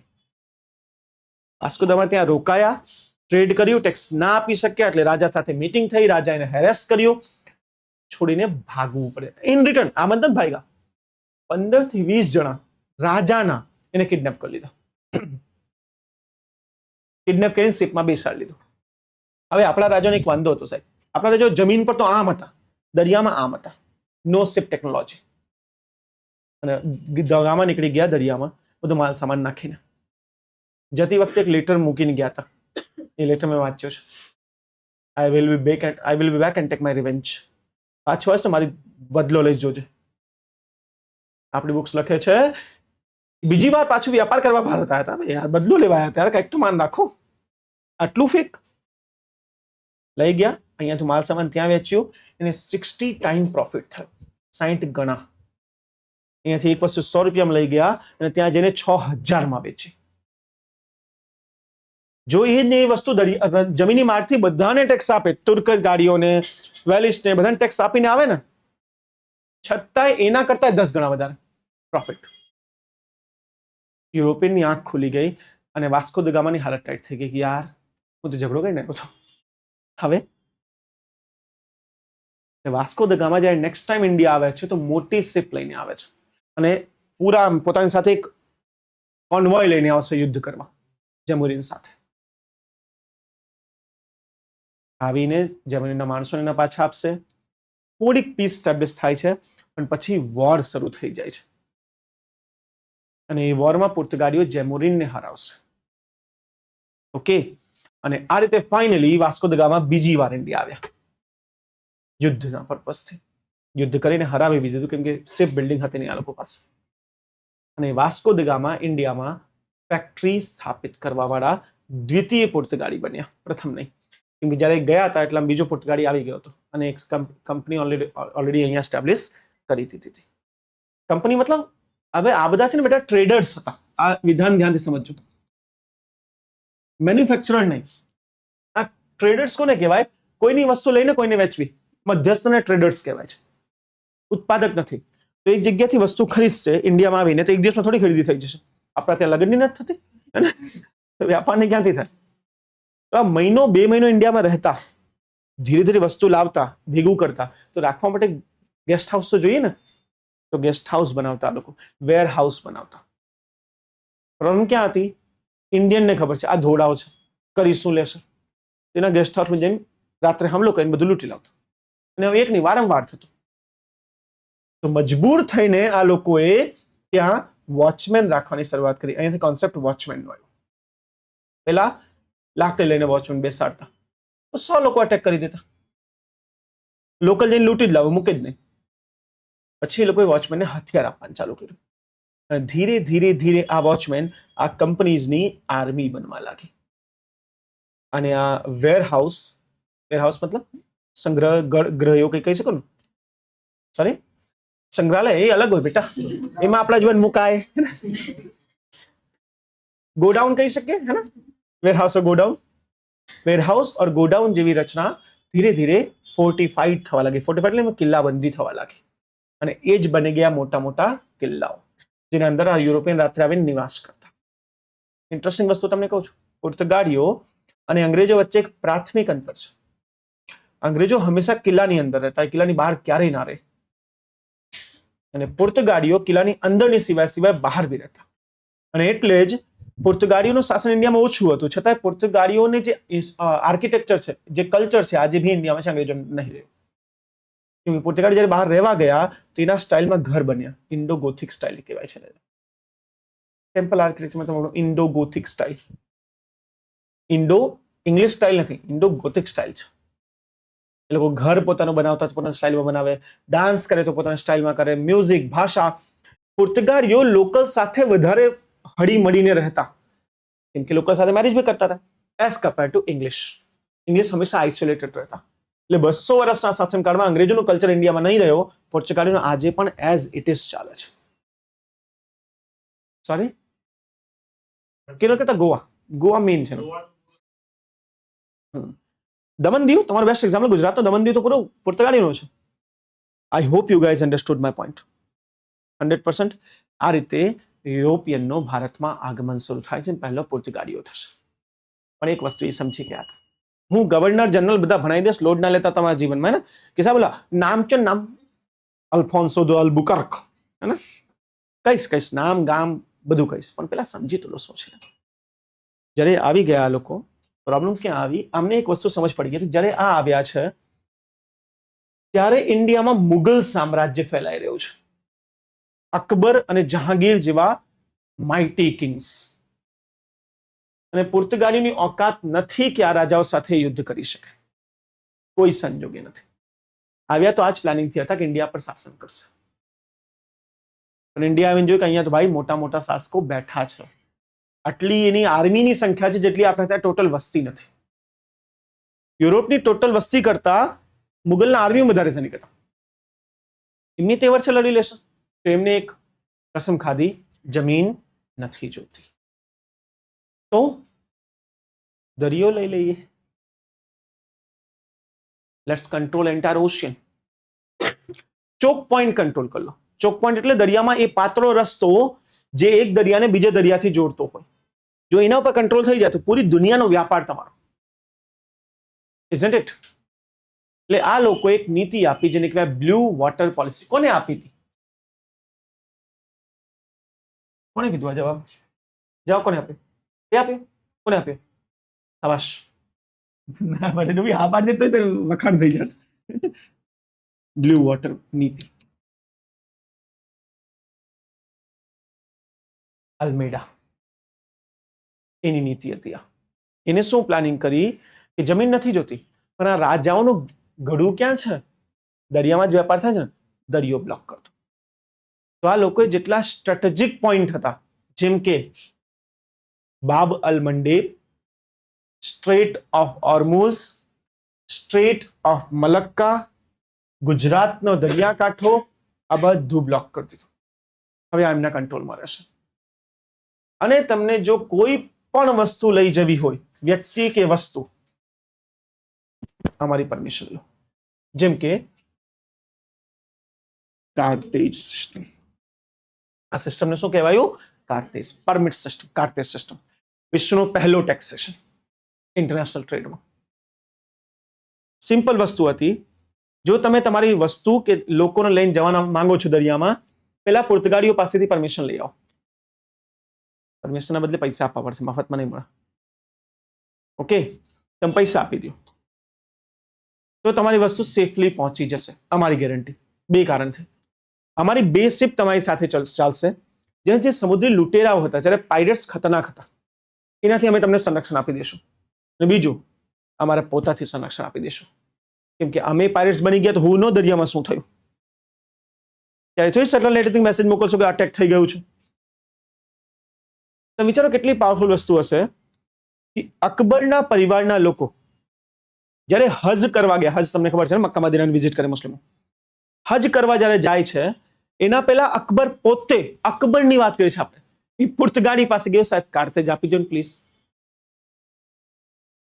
એટલું પાવરફુલ સિસ્ટમ કાર્ટેજ હતું, એક બી શિપ નહીં પાસ થવા દેશે. અને સૌથી ઇન્ટરેસ્ટિંગ આ લોકો શું કરતા, હજ કરવા કોણ જશે? રાજા મહારાજાના દીકરાઓ કે વાઇફ વગેરે, એની શિપ ડુબાડી દે, માર નાખે. હવે રાજા માટે સૌથી જરૂરનો પરિવાર છે, એના માટે પૈસા આપવા તૈયાર થઈ જતો. અને બદલામાં એ જમીનમાં પણ પ્રોફિટ લઈને બેસતા. આઈ હોપ તમે મારી વાત સમજ્યા છો. અલ્મીડા ભારતના પ્રથમ ગવર્નર બન્યા પોર્તુગાલીઓના. એને ભારતની જમીનમાં કોઈ ઇન્ટરેસ્ટ નહોતો. ઇન્ટરેસ્ટ દુનિયાભરનું હતું, ઇન્ટરેસ્ટ લઈ ના શકે કે માઇટી મુગલ્સ બેઠા હતા. એટલે એમને બ્લુ વોટર નીતિ અપનાવી, કાર્ટેજ સિસ્ટમ, જેમાં અકબર જેવા રાજાઓ બી પરમિશન લઈ લઈને જવા લાગ્યા. અકબર ક્યારે હજ પર નથી ગયો, અને એના પરિવાર વાળા જ હતા. ઇવન જ્યારે મળવા આવે છે એના દરબારમાં જહાંગીરને પોર્તુગાલીઓ, તો ગિફ્ટમાં લોકો સોનું ચાંદી લઈ આવતા. આ એક કાર્ટેજ લઈ આવ્યા હતા. લો, એક તમારી જહાજ જવા દેજો, પરમિશન આપીએ છીએ મુગલ રાજાને મળવા. આ એ જ મુગલની આપણે વાત કરીએ જેની સામે રાજપૂતોએ હથિયાર નાખી દીધું હતું, મરાઠાએ હથિયાર નાખી દીધું હતું. એ મુગલની આપણે વાત કરીએ છીએ. મોજ પડી ગઈ સર. Okay, thank you. મેં કીધું આટલું બધું લખ્યું કે કામનું મળશે. ઓકે, ક્લિયર છે? એ ગિફ્ટમાં કાર્ટેજ લઈ ગયા હતા નવાબને મળવા. વિચારો કાર્ટેજ કેટલી ઇમ્પોર્ટન્ટ વસ્તુ થઈ ગઈ હશે. પૂરી દુનિયાના દરેક ચોક પોઈન્ટ બીજે કરી દીધા હતા. મામલુકની હાલત ટાઈટ કરી નાખી. ત્યાં કોઈ વસ્તુ જવા જ ના દે, બધું અહીંયા જ બ્લોક કરી દે. જે મામલુક રાજાઓ અમને જવા નહોતા દેતા, આજે એની પાસે પરમિશન લેતા હતા, સાહેબ એક શિપ જવા દો પ્લીઝ. હા ઠીક છે, ડિસ્કાઉન્ટ આપી દેજો. જહાંગીરને ડિસ્કાઉન્ટ આપ્યું હતું 15%. તમે નવાબ છો ને, લો 15% ડિસ્કાઉન્ટ. રિટર્ન છે, લિખિત. અને પહેલા આની પોલિસીના લીધે સૌથી વધારે નુકસાન દુનિયામાં કોઈને પહોંચ્યું છે? કોને પહોંચ્યું છે? આ તો પૂછ્યું હતું ગુજરાત. આજ યુપીએસસી પૂછ્યું હતું કે અંગ્રેજો નીતિ લીધે ગુજરાતને કેટલું નુકસાન પહોંચ્યું છે. કેમ? સમજો. ગુજરાત ખંભાતથી પહેલા મસાલાઓ એક્સપોર્ટ થતા, કાપડ એક્સપોર્ટ થતું, બધું થતું હતું. પણ એના પહેલા જ હવે પોર્તુગાલીઓ શું કર્યું? દમણ દીવ ઉપર કબજો કરી લીધો હતો. દમણનો યુદ્ધ, દીવનો યુદ્ધ તમને ખબર હશે. બસીન ઉપર કબજો કરી લીધો હતો. બોમ્બે એની પાસે પહેલાથી હતું. પોર્તુગાલીઓ શું કરતા? ગુજરાતના તટ પાસે પોતાની શિપ લગાડી દેતા. કાર્તેજની પાસે છે, તમારે લેવાનું છે. એ ક્યાં જવું? ખંભાત જવું? નહીં મળશે કાર્તેજ. શું કરીએ? દમણ જાઓ તો આપીશ. ડેલિબરેટલી ગુજરાત તરફ આવતી દરેક શિપને એમને ડાયવર્ટ કરી દીધું. એ ગુજરાતની બોમ્બે જાઓ, દીવ જાઓ. કેમ? બોમ્બે દીવ એમનું છે. એક તો કાર્તેજના પૈસા લેશે, બીજું જ્યારે શિપ પહોંચશે તો એના ટેક્સ બી લેશે. ગુજરાત જે વિશ્વના વ્યાપારનો કેન્દ્ર હતો, ઇન્ડિયન વ્યાપાર નથી, વિશ્વના વ્યાપારનો કેન્દ્ર હતો ગુજરાત. પોર્તુગાલીઓ રાતો રાત ખતમ કરી નાખ્યો ગુજરાતના પૂરા વ્યાપાર. ખાલી એક ઓપ્શન વધ્યું હતું, એક કપડાનો વ્યાપાર. કેમ કે એ ગુજરાતથી થઈ રહ્યું હતું હજી બી. સિમ્પલ કારણ, બીજા કોઈ ઓપ્શન્સ જ નહોતા. કેમ કે કપડા ભારે વસ્તુ હોય, એને અહીંથી કાલિકટ લઈ જઈને સેન્ડ કરશો પોસિબલ નથી. ગુજરાત જે દરેક પ્રકારનો વ્યાપાર કરતો એ ખાલી કપડાના એક્સપોર્ટમાં આવી ગયો.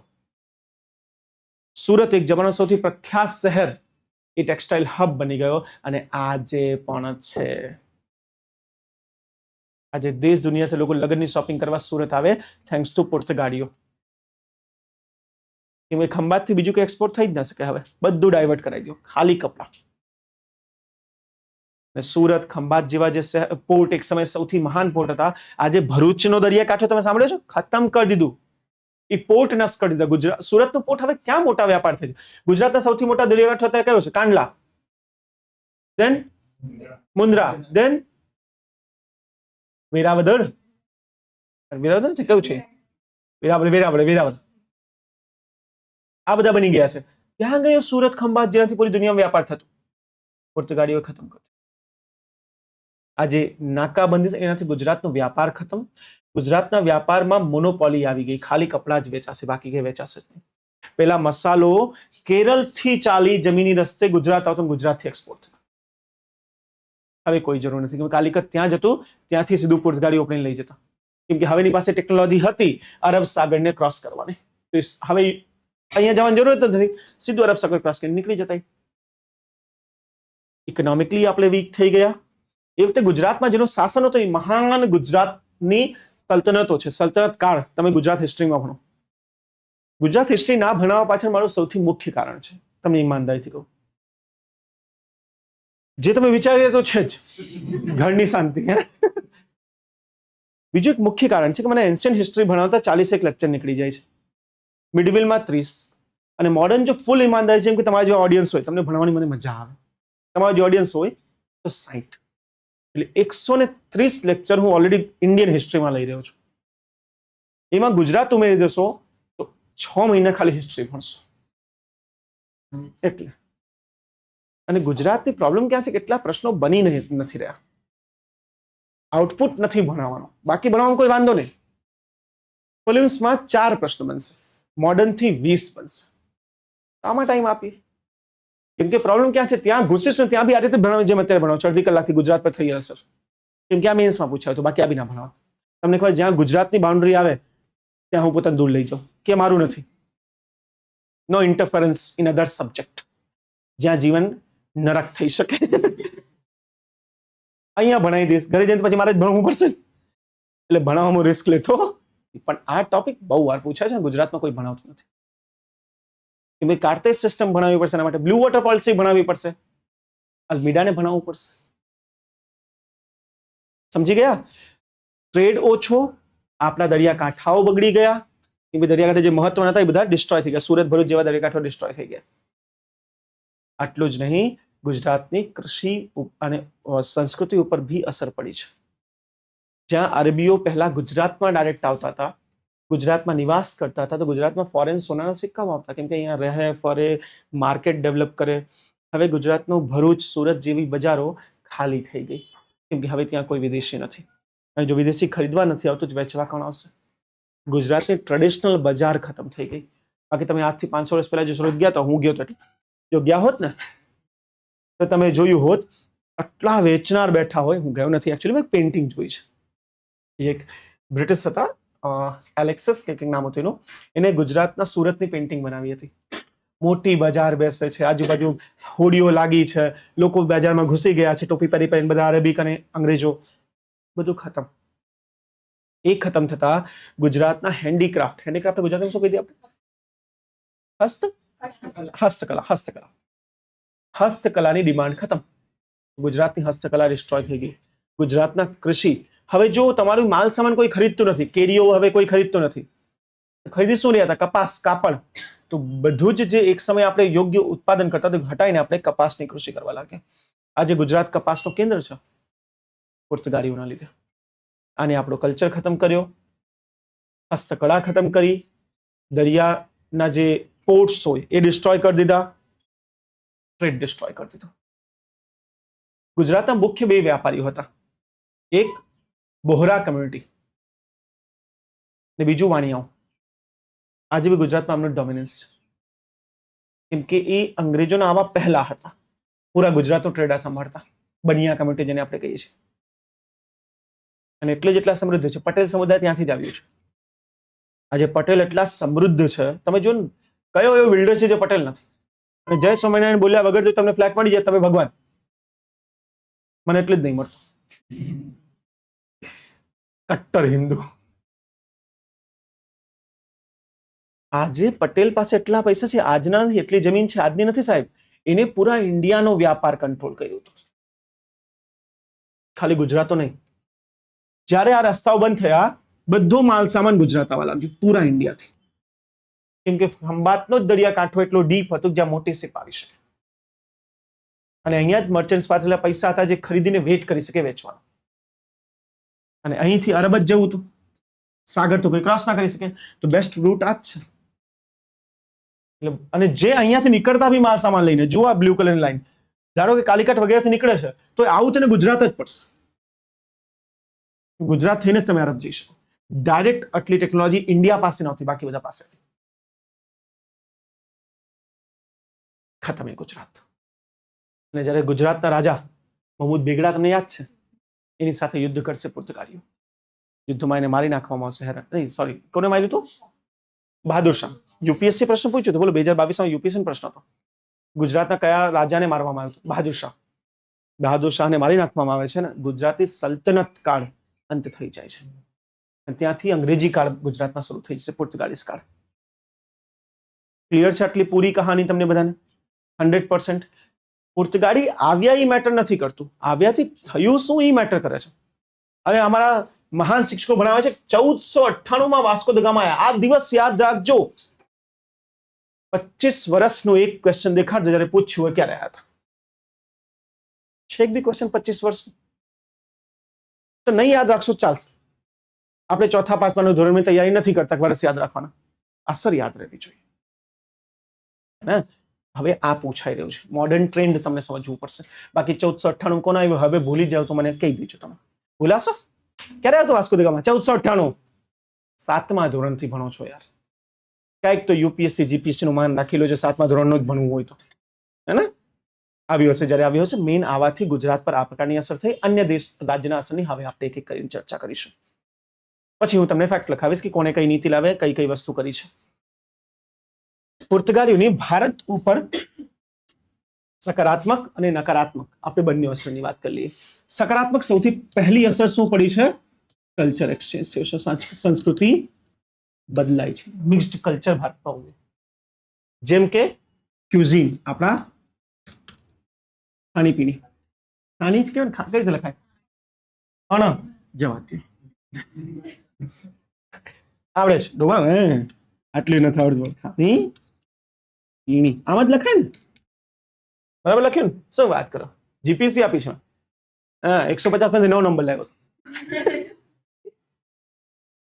રિઝલ્ટ જોઈને કસ્ટમથી મારો પરસેવામાં આવી ગઈ તેમને આ ગુજરાતી લખ્યું તો ના લખાય તો સારું આના કરતા તો. અને પેપર જ્યારે મેં મંગાવ્યું એમાં એટીટ્યુડ જુઓ તમે મારો. ત્યારબાદ મેં જીપીએસસી મારું પેપર બી મંગાવ્યું છે ને મારું પેપર જોઈને મને થયું બિચારા તે 9 કેમ આપ્યા યાર, માઇનસમાં માર્ક્સ થતા તો આપી દે તમ તારે વાંધો નહીં. મારી એક લાઈનમાં 8 ભૂલ હતી ગુજરાતીની અંદર. ત્યારે આપણે કસમ ખાધી નો મોર જીપીએસસી, જ્યાર સુધી ગુજરાતી કમ્પલસરી છે. ત્યારે ગુજરાતી નીકળી જશે ત્યારે આપશું 2165 માં. ઠીક છે? ઓકે, ખાણીપીણી ક્લિયર. કયા પ્રકારના પરિવર્તન? બટેકા, ચીલી એટલે કે મરચા, ગ્રીન ચીલી લખાય કે મરચાં ચીલી ડિફરન્ટ વસ્તુ એટલે. વાહ, મને ખ્યાલ જ નહોતું, થેન્ક ગોડ. ટામેટા, પછી કાજુ, પછી ગુઆવા, જામફળ, ગુઆવા, જામફળ, પછી પછી બોલો બોલો બોલો. No more? Sorry, bread? અરે ના રે બાબા, બ્રેડ મોડર્ન છે આટલા ખાસ રાખી લીધી, બાકી તો દુનિયા મને છે ગોકુળ, જેમ કે ગોકુળ ગોવિંદ કંટાળી જશે રે વાત. આ મુખ્ય છે જે ભારતના આજના કુઝીનનો પાર્ટ છે. કેમ કે હંમેશા આવા પ્રશ્નો પૂછાય કે પોર્તુગાલીઓની ભારતની ઉપર સમકાલીન અસર સમજાવો. આધુનિક સમયમાં આપણે કઈ અસર છે? આધુનિક સમયે ઇન્ડિયન ક્યુઝીનની અંદર પોર્તુગાલીઓ ફરજિયાત બેઠા છે. બટેકા વળતા આપણે કઈ બનાવતા જ નથી. ક્લિયર? સેકન્ડ, આ પહેલી અસર. બીજી અસર છે ભાષા. આજે આપણે જે ભાષા બોલી રહ્યા છે એમાં જેમ આપણે વાત કરી ડોલ, તોલિયા, અને એમાં કેટલા શબ્દો છે, તમે ગોખી ગોખીને કંટાળી જાઓ. આ બધા શબ્દો પોર્તુગાલીય શબ્દો છે જે આપણે સામાન્ય ભાષામાં વાપરી રહ્યા છીએ. ઇવન તમને ખબર છે એક સ્પેશિયલ લેંગ્વેજ ડેવલપ થઈ હતી, પોર્તુગાલી લેંગ્વેજ, વિશેષ લેંગ્વેજ હતી જે ભારતમાં ખાસી બોલાતી, હવે લુપ્ત થઈ ગઈ છે. શ્રીલંકામાં આજે બી બોલાઈ રહી છે, પણ ભારત એ કલ્ચર પ્રિઝર્વ ના કરી શકે ઘણા કારણોથી. ક્લિયર? ત્રીજું, લુશો ઇન્ડિયા, આ પ્રજાતિ જેની આપણે વાત કરી, જ્યારે ઇન્ડિયન સાથે મેરેજ કર્યા હતા, લુશો ઇન્ડિયન પ્રજાતિ, એક નવી પ્રજાતિનો વિકાસ થયો. ડિસોઝા, ફ્રાન્સિસ ફર્નાન્ડિસ જેવા સરનેમ્સ. ક્લિયર? ફોર્થ, આર્કિટેક્ચર, એને ગુજરાતીમાં શું કહેવાય? વાસ્તુકળા. હું તો ભૂલી જાઉં. વાસ્તુકળા. આજે Indo gothic style of architecture જે ગુજરાતમાં સૌથી પ્રખ્યાત આર્કિટેક્ચર છે એ પોર્તુગાલી ઇન્ડિયન છે, ઇન્ડો ગોથિક. ઓકે, પાંચમું, બીજો બોલો શું થઈ શકે? કલ્ચર થઈ ગયું, ટ્રેડિશન, લેંગ્વેજ, આર્કિટેક્ચર.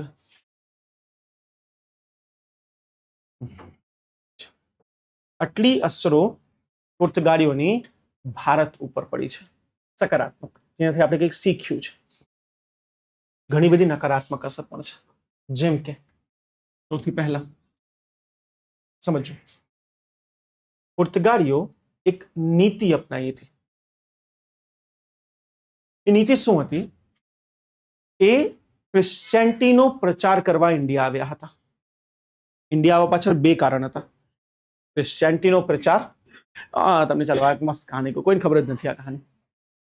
યુરોપમાં એકચ્યુઅલી એક માન્યતા હતી. એ માન્યતા એવી હતી કે એના એક પ્રખ્યાત રાજા હતા, પીટર ગ્યોરકા, એક નામ હતું, ભૂલી ગયો, પીટર નામ કરીને હતું. બહુ પ્રખ્યાત રાજા હતા યુરોપના. એક યુદ્ધમાં એમની મૃત્યુ થઈ હતી. યુરોપિયન માનવા તૈયાર નહોતા. યુરોપિયન એવું હતું કે જે અમારા રાજા છે ને એ મુસ્લિમ સલ્તનતને પાર કરી પૂર્વમાં જતા રહ્યા છે. આ યુરોપ, મુસ્લિમ સલ્તનત, ભારત, તેમનું માનવું હતું કે એ રાજા આપણા પૂર્વમાં જઈને ખોવાઈ ગયા છે, કાં તો ત્યાં સેના બનાવી રહ્યા છે, અને આપણે આ પૂર્વને શોધી લઈએ એટલે આ બાજુથી બી અટેક કરીશું અને આ બાજુથી બી અટેક કરીશું મુસ્લિમ સલ્તનત ઉપર. ત્યારે આ બહુ પ્રખ્યાત વિચાર હતો. ઇવન પ્રિન્સ હેનરી એની બુક્સમાં લખ્યું છે કે સેના માટે શોધી રહ્યા છે તો એ પીટરને શોધી રહ્યા છે, કિંગ પીટર. આ રિયલ માન્યતા છે. વિચારો કે રાજા ત્યાં બેઠા છે, ખાલી કમ્યુનિકેશન નહીં થઈ શકતું એમના વચ્ચે. શોધો. તમને એનું કારણ કહું, તમને મજા આવશે, જો ખતરનાક વાળી મજા આવશે. જ્યારે વાસ્કો દ ગામા ઇન્ડિયા આવ્યા કાલિકટમાં એમની જે પોતાની ડાયરી લખી છે, ડાયરીની તમને વાત કરું છું, એની ઓરિજિનલ ડાયરી મેં રીડ તો નથી કરી કેમ કે અવેલેબલ નથી, ટ્રાન્સલેશન અવેલેબલ છે. એમાં મેં લખ્યું છે કે ઇન્ડિયામાં આવીને એને એવું વિચાર થયો, એને એકચ્યુઅલી એવું લાગ્યું કે આ બધા ઇન્ડિયન નથી, આ જે પીટર છે ને એ અહીંયા છુપાઈને રહી રહ્યા છે. એટલે એના ડાયરીમાં લખ્યું છે કે ઇન્ડિયાના જે ક્રિશ્ચિયન પાદરી હોય ને એ અજીબ કલરના કપડાં પહેરે છે અને દાઢી મોછ રાખે છે. આપણા સંતોને એ પાદરી માનતો હતો અને કેટલું સિરિયસ માનતો હશે કે ડાયરીમાં લખ્યું છે આ વસ્તુ, કેમ કે એને એકચ્યુઅલી એવું લાગ્યું કે એ પીટરને મળી ગયો છે અને પીટર અહીંયા ક્યાંક ઇન્ડિયામાં છુપાયા છે અને આ બધી એની સેના છે. બસ ભગવાન થોડાક આપણે જ્યારે હા ઇન્ટરેસ્ટિંગ એને એક કિસ્સામાં લખ્યું, આપણા માતાજીના મંદિરમાં ગયો, માતાજીના મંદિરમાં પ્રેયર કરી અને એને કીધું આ માતાજી નથી, આ એકચ્યુઅલી છે વર્જિન મેરી, ક્રિશ્ચિયન ગોડેસ. અને જો ખબર પડી જાય કે વર્જિન મેરી છે તો ઇસ્લામિક લોકો અટેક કરી દેશે આના ઉપર. તો બચાવવા માટે આ ફેક બનાવ્યું છે, એકચ્યુઅલી ક્રિશ્ચિયન મેરી છે. અને રોજ જતો એમાં એને ચર્ચ માનીને મંદિરમાં ડેલી. એને લાગતું આ મંદિર નથી, આ બધું ફેક છે, આ ચર્ચ છે. અને ખાલી મને પીટરને જ ખબર છે, કિંગ પીટરને. આ હદે ત્યાં એ લોકોના મનમાં અંધવિશ્વાસ હતો. એટલે વાસ્કો દ ગામા ઇન્ડિયામાં ખાસ શરૂ કર્યો. એને એ પેલા પીટરનો શોધમાં મને રાજા, એને ઘણી વાર તો લાગે મુગલ રાજા પીટર છે, એની સાથે પ્લાનિંગ. ઠીક છે, કોઈ વાંધો નહીં. પ્લાનિંગ હતી કે આમ બે બાજુથી મુસ્લિમ્સ ઉપર અટેક કરવાની. ક્લિયર? પણ પછી જયારે એને રિયલાઇઝ થયું કે ભાઈ અહીંયા ઇન્ડિયન્સ હિન્દુ ધર્મ માને છે, હવે પીટર નથી, અને મુસ્લિમ ધર્મ, તો એ લોકોએ ચાલુ કર્યું કન્વર્ઝન, લાર્જ સ્કેલ કન્વર્ઝન ક્રિશ્ચિયાનિટીમાં. ઇન્ડિયા આવવા પાછળ કારણ એક ટ્રેડ, બીજું ક્રિશ્ચિયન કન્વર્ઝન, રાઈટ? અને કન્વર્ઝન કઈ રીતનું? એકવાર તમે કન્વર્ટ કરી ગયા, ઇન્ક્વિઝિટ કહેવાય એને, અને જો તમે ચોરી છુપકે તમારો જૂનો ધર્મ પ્રેક્ટિસ કરી રહ્યા છો, જેમ કે તમે હિન્દુ છો અને દિવાળી તમે સેલિબ્રેટ કરતા દેખાઈ ગયા, ઓન ધ સ્પોટ ગળું કાપી દેશું. આ ગોવાની સ્ટેટ પોલિસી હતી, લો હતો ત્યાં, એને તપાસનો નિયમ કહેવાય. જેટલા કન્વર્ટ કર્યા છે એ બધા લોકો કન્ટિન્યુઅસ ઓબ્ઝર્વ કરતા કે ક્યાંક મુસ્લિમ નમાઝ તો નથી વાંચતું, હિન્દુ મંદિરમાં જ નથી જતો, જતો દેખાઈ ગયો, નો ક્વેશ્ચન આસ્ક્ડ, ગળું કાપો, હેંગ ટિલ ડેથ. આ લેવલનું કન્વર્ઝન લોકોએ ઇન્ડિયામાં સ્ટાર્ટ કર્યું હતું. યુદ્ધમાં જેટલા હારી જાઓ કમ્પલસરી કન્વર્ટ થાવ, બીજું કોઈ ઓપ્શન્સ જ નથી. મુસ્લિમ તો એ ઓપ્શન્સ આપતા કે કાં તો કન્વર્ટ થાવ કાં તો જીજિયા કર ભરી દો, ટેક્સ ભરો. અમને કોઈ ઓપ્શન્સ નહીં. You have only one option, either die or convert. ખતરનાક લેવલ પર કન્વર્ઝન થયું છે. મહિલાઓ સાથે લગ્ન કરીને લાખોની સંખ્યામાં મહિલાઓને કન્વર્ટ કરી દીધું. અને આ જ કારણે તો પોર્તુગાલીઓ ઇન્ડિયામાં ટક્યા નહીં. કેમ કે તમે જ્યારે 18 કરોડની વસ્તીને કન્વર્ટ કરવાની ટ્રાય કરશો, યુરોપ થોડી છે, નહીં થાય. રાજા મુસ્લિમ છે, પ્રજા હિન્દુ છે, અને તમે ક્રિશ્ચિયાનિટી કન્વર્ટ કરવા માંગો છો. રાજા બી તમારો દુશ્મન ને પ્રજા બી તમારી દુશ્મન. એક્ઝેક્ટલી આજ પોર્તુગાલીઓ સાથે થયું. તમને કદાચ ખ્યાલ નથી, પોર્તુગાલીઓને હરાવવા માટે મામલુક સુલતાન, અરબ, ઝેમુરીન, ગુજરાતના સલ્તન મોહમ્મદ બેગડા, અરબના નવાબ, 5 લોકોની નેવી એક સાથે ભેગી થઈ હતી ગુજરાત. દીવનું યુદ્ધ, 5 દેશો. એકચ્યુઅલી આ વર્લ્ડનો ફર્સ્ટ વર્લ્ડ વોર ગણાય, જ્યાં આફ્રિકા, એશિયાના દેશો એક સાથે આવી ગયા હતા પોર્તુગાલીઓ સામે લડવા, અને પોર્તુગાલીઓ કમ્બાઇનલી બધાને હરાવી દીધું. હરાવીને બશીન, દીવ, દમન બધા ઉપર કબજો કરી દીધો. I hope you guys are getting my point. સૌથી પહેલી નકારાત્મક સ્થિતિની ધાર્મિક નીતિઓ.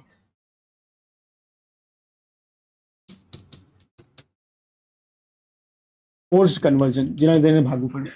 પોર્તુગાલી તમને રિયાલિટી કહો તમને મોજ પડશે. 1961 સુધી ભારત આઝાદ 47 માં થઈ ગયું હતું. 61 સુધી પોર્તુગાલીઓ ગોવા ખાલી કરવા તૈયાર નહોતા. એમને કીધું કે ગોવા અમારું કોઈ કોલોની નથી, અમારે કોઈ ગુલામ દેશ નથી, તમને આપી દઈએ. ગોવા અમારી ઓવરસીઝ ટેરિટરી છે. જેમ ફ્રાન્સની પણ છે ઇન્ડિયન ઓશનમાં, રીયુનિયન આઇલેન્ડ ફ્રાન્સની છે, વર્જિન આઇલેન્ડ છે. એ રીતે આપણે કીધું કે સેમ ટુ સેમ ગોવા એ પોર્તુગાલીનો ઓવરસીઝ અમારો દેશ છે. કબજો નહીં કર્યો, અમે નહીં આપશું પાછું. જાઓ થાય કરી લ્યો. ભારતે ચલાવ્યું ઓપરેશન વિજય. હા યાદ રાખજો, પેલું પૂછાય ઓપરેશન વિજય ક્યાં માટે હતું. પોર્ચુગીઝ થી ઓર્ડર આવ્યો અહીંયાના ગવર્નરને, ગુજરાતના ગવર્નર, ગોવાના ગવર્નરને, સ્કોચ અર્થ પોલિસી ફોલો કરો. સ્કોચ અર્થ નીતિ કોને કહેવાય? કે જ્યારે ક્યાંકથી આર્મી પાછી ફરતી હોય તો એ જગ્યાને નરક બનાવીને ફરો. પાણીના દરેક સ્ત્રોતમાં ઝેર નાખો, કૃષિમાં આગ લગાડો, જેટલી બને એટલી મહિલાઓને સાથે લઈ લો, કિડનેપ કરી લો. પોર્તુગાલનો આ રિટન ઓર્ડર હતો ગવર્નરને ગોવાના. નક્કી થઈ ગયું ઓપરેશન વિજયમાં હવે ઇન્ડિયન આર્મી મોકલે છે કે યુદ્ધ ના કરતા, બધું ખતમ કરી નાખો. ગોવા એમાં ઓર્ડરમાં લખ્યું હતું Goa should look like a desert. Governor ગોવામાં જન્મ્યો હતો, એ લ્યુશો ઇન્ડિયન હતો અને એના ઇન્ડિયા પ્રત્યેનો પ્રેમ, ગોવા પ્રત્યેનો પ્રેમ એને આ ના કરવા દીધું અને એને ઓપનલી પોતાની સરકારનો ઓર્ડર ડિનાય કરી દીધો કે નહીં કરીશ, માફ કરજો. અને ગોવાને બહુ શાંતિથી ખાલી કરીને ગયો, ગોવાની બ્યુટીને એઝ ઇટ ઇઝ રાખીને. પોર્તુગાલમાં જતા જેના પર કેસ ચાલે છે, એને કાઢી નાખવામાં આવ્યું ને ગોવાથી પરમાનન્ટ એક્ઝાઇલમાં મોકલી દીધું. સોરી, પોર્તુગાલથી પરમાનન્ટ એક્ઝાઇલમાં.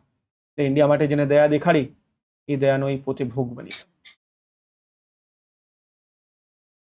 કેમ કે ગોવા પોર્તુગાલીઓ એને શહેર એનો દેશ માનતા, ગુલામ નહીં.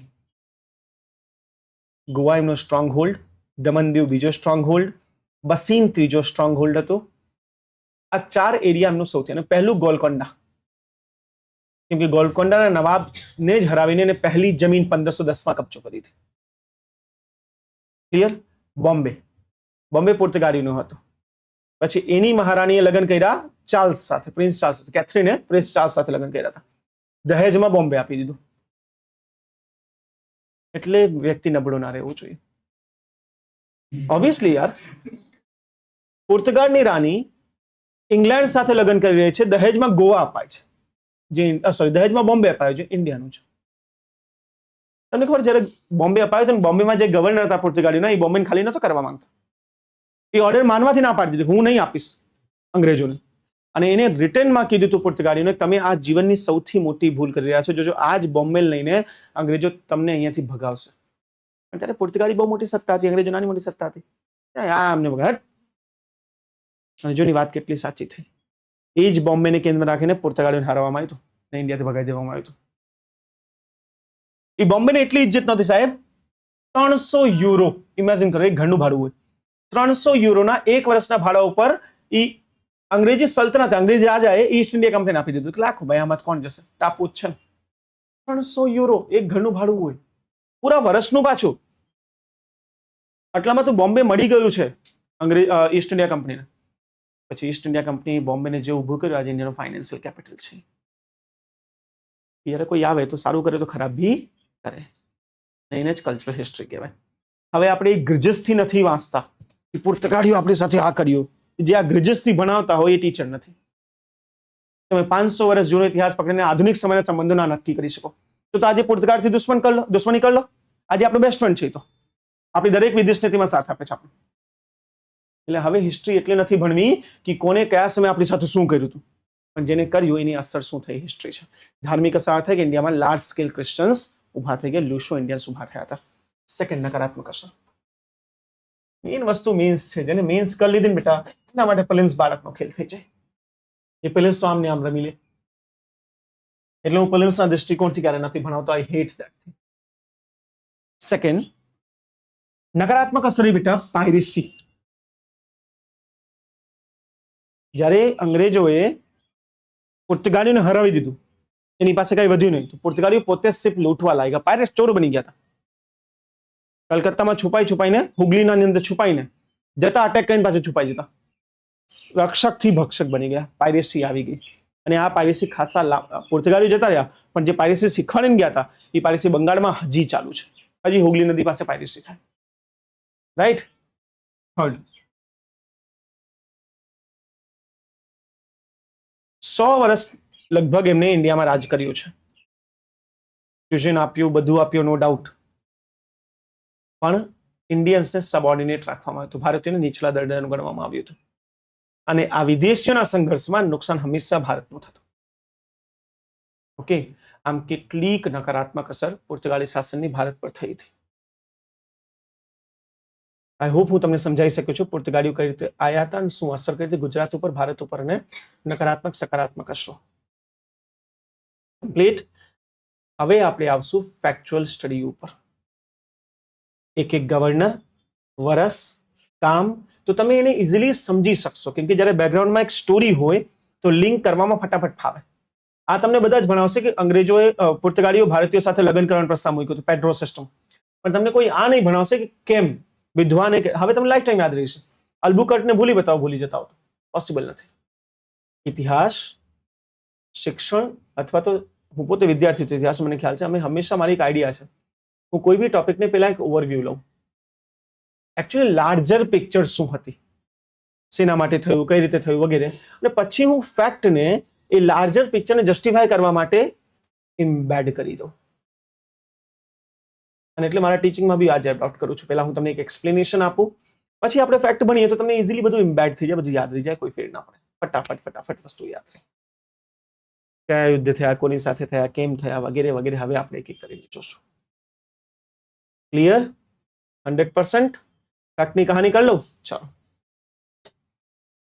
જેમ આપણે વાત કરી 1498 વાસ્કો ડી ગામા આવ્યો, પણ એના ડિસ્પ્યુટના લીધે એને ફેક્ટરી એસ્ટાબ્લિશ ના કરી શક્યો, એટલે બીજો કરી ગયો. કોણ કરી ગયો તો? કેબ્રાલ ઇન્ડિયામાં પહેલી ફેક્ટરી એસ્ટાબ્લિશ કરી ગયો હતો, કેબ્રાલ. ઠીક, પણ મારી વાત ધ્યાનથી સમજો, ફેક્ટરી મેટર નથી કરતી, ફેક્ટરીનું લોકેશન કરે છે. અહીંયાથી જ્યોગ્રાફી અને હિસ્ટ્રી સાથે આપણે લિંક કરવાનું ચાલુ કરીએ.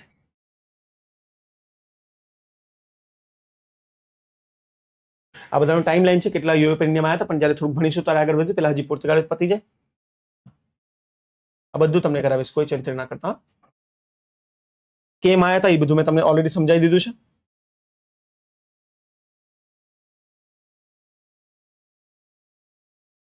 વાસ્કો દામાનો ફોટો એકચ્યુઅલી પેઇન્ટિંગ છે, ત્યારે ફોટો નહોતી.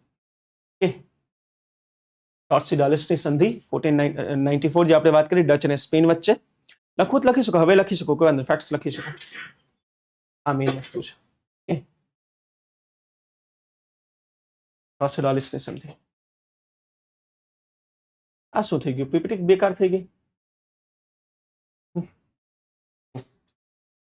આ મુખ્ય વ્યાપારિક કેન્દ્રો હતા પોર્તુગાલીઓના ઇન્ડિયામાં. એની કંપનીમાં તો એસ્ટાડો પોર્ચુગીઝ દ ઇન્ડિયા, આ જે કંપની ઇન્ડિયામાં આવી હતી એનું નામ હતું Estado de Portuguese de India. But there is a problem, આ સ્ટેટ ઓન્ડ કંપની હતી, સરકારી કંપની, રાઈટ? એટલે જેથી સફળ ના થઈ. મુખ્ય કેન્દ્રો કયા કયા છે તો મેપ હંમેશા યાદ રાખ, કઈ વસ્તુ ક્યાં છે. કાલિકટ જુઓ, કાલિકટ 1510. કન્નોર, પહેલી ફેક્ટરી ક્યાં બની હતી? કેન્નોરમાં બની હતી, કાલિકટમાં નહીં. કાલિકટમાં વાસ્કો દ ગામા પહેલી વાર આવ્યો હતો, પણ કંપની બનાવવાની પરમિશન ન મળી, કેમ કે એના ડિસ્પ્યુટ થઈ ગયા હતા જર્મની સાથે, તમને હવે ખ્યાલ હશે. એટલે પાછો જતો રહ્યો હતો. તો પહેલી કેન્નોરમાં બની ગઈ, પછી કાલિકટમાં બની, પછી મેંગ્લોર એમનો એક સ્ટ્રોંગ પોઈન્ટ હતો, કોચીન હતું. પહેલા દક્ષિણ ભારતમાં રમ કરતા હતા. ઠીક છે? કેમ? આ ટાઈમ છે અલ્મીડાનો ટાઈમ. કોનો? અલ્મીડાની પોલિસી હતી કે ઇન્ડિયામાં એન્ટર નથી કરવું, અહીંયા આપણને કઈ મળશે નહીં, આપણે મેઇનલી આના ઉપર રમીએ દરિયામાં. એટલે અલ્મીડાએ બ્લુ વોટર નીતિ આપી દીધી, જેમાં દરેક ચોક પોઈન્ટ ઉપર કંટ્રોલ કરી લીધું છે. ઓકે, અલ્મીડા પછી આવશે અલ્બુકર્ક, એને રિયલ ફાઉન્ડર કહેવાય છે. અલ્મીડા પોર્તુગાલી શાસનનો ફાઉન્ડર છે, પરંતુ રિયલ ફાઉન્ડર જે છે એ અલ્બુકર્ક છે. આ પ્રશ્નો પ્રિલિમ્સમાં પૂછાતા હોય, તમે કોન્સ્ટેબલ પીએસઆઈ જેવી એક્ઝામ આપો ત્યાં સિમ્પલ પૂછાય.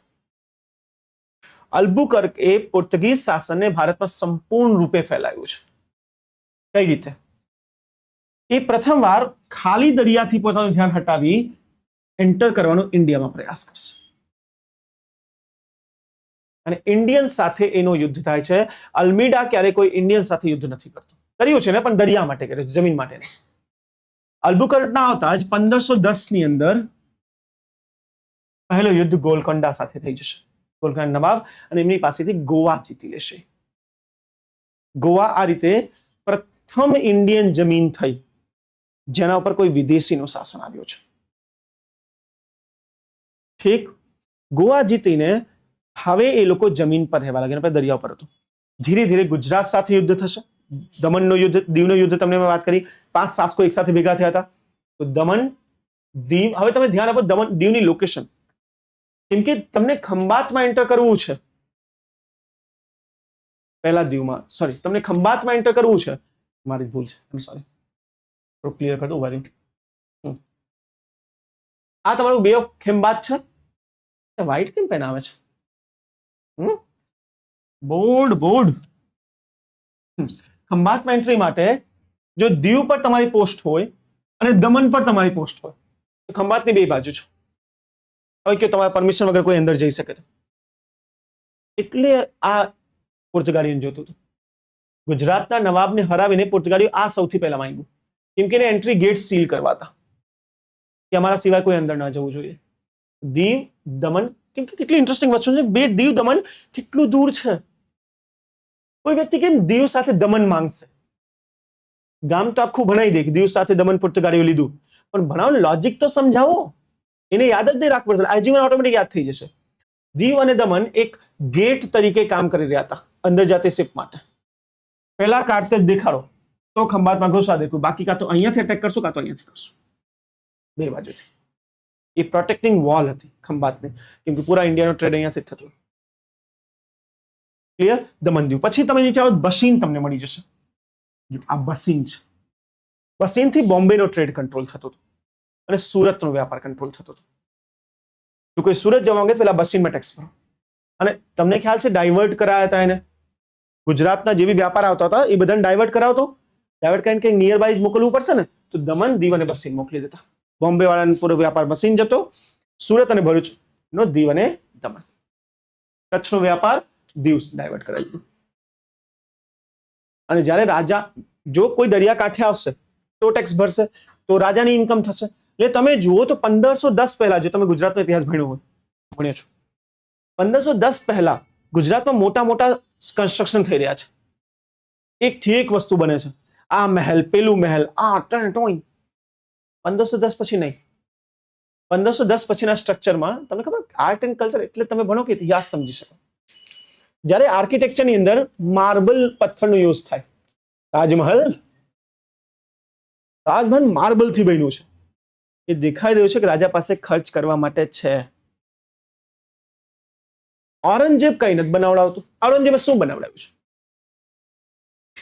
કોઈને ખબર છે? નહીં. કેમ? કઈ મોટું નથી બનાવડાવ્યું. ઔરંગઝેબની રિયાલિટી આ હતી કે ઔરંગઝેબના સમયે એમ્પાયર બહુ મોટો થયો છે, પણ યુદ્ધના ચક્કરમાં એકાઉન્ટ ખાલી હતું. ઔરંગઝેબની તમને રિયાલિટી કહું, જ્યારે ઔરંગઝેબ જીવતો હતો સાહેબ, એને એકાઉન્ટ્સમાં ફેરફાર કર્યા છે પોતાના જ.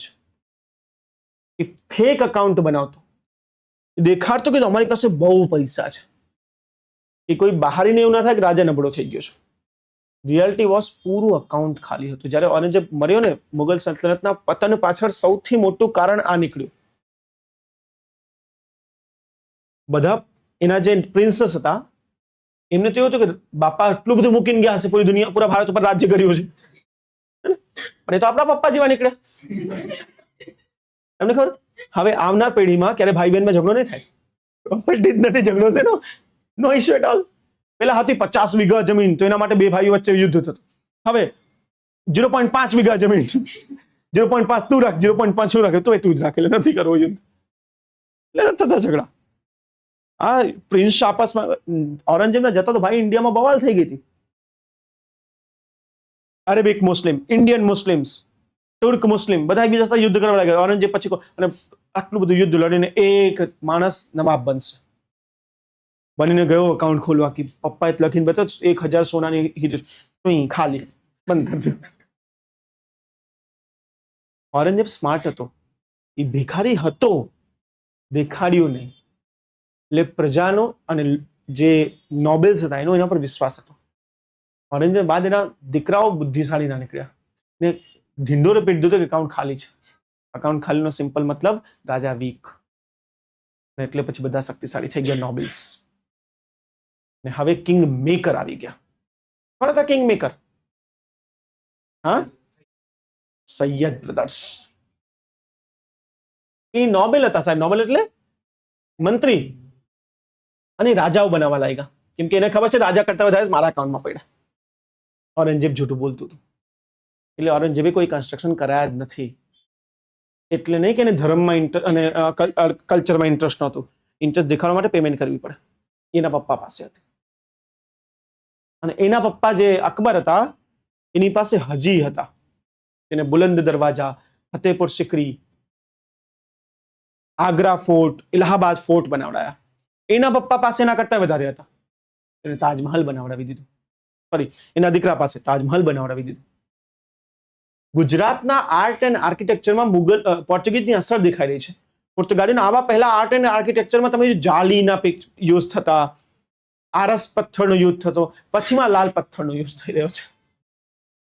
ઈંટનો યુઝ થવા લાગ્યો. ઈંટ એટલે સૌથી હલકું.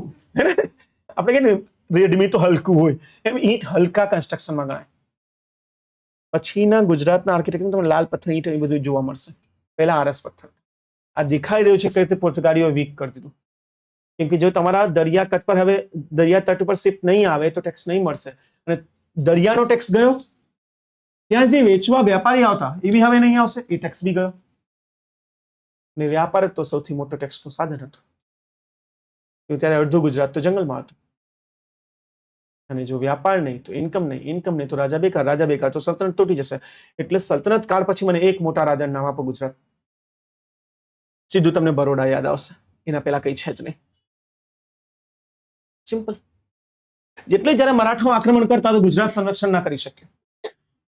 આના પહેલા શું આક્રમણ નહીં થતા હશે, પણ ગુજરાત એક શક્તિશાળી રાજાઓનો સમૂહ હતો સલ્તનત યુગમાં.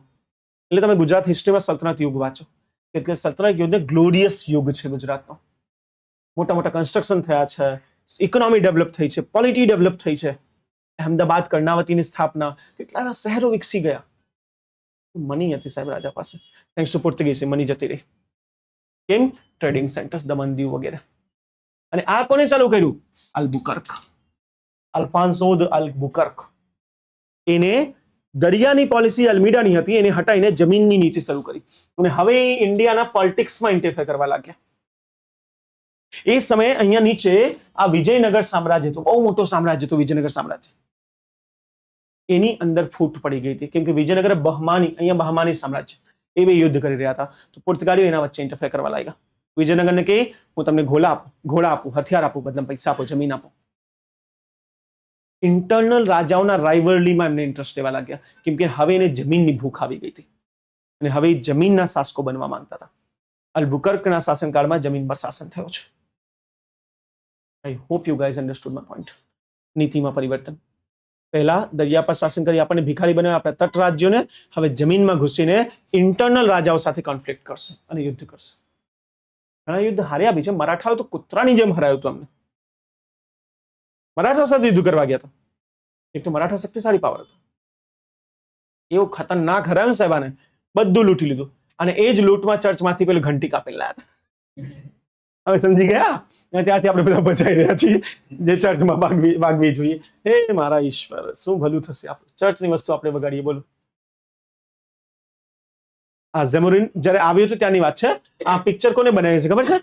આના કોઈ માણસે તો જ આવી બનાવી હોય કે આવે પગમાં પડ્યો છે, ટોપી લઈને આવ્યો હતો. જો એ ટોપી આપી રહ્યો છે પહેર ભાઈ.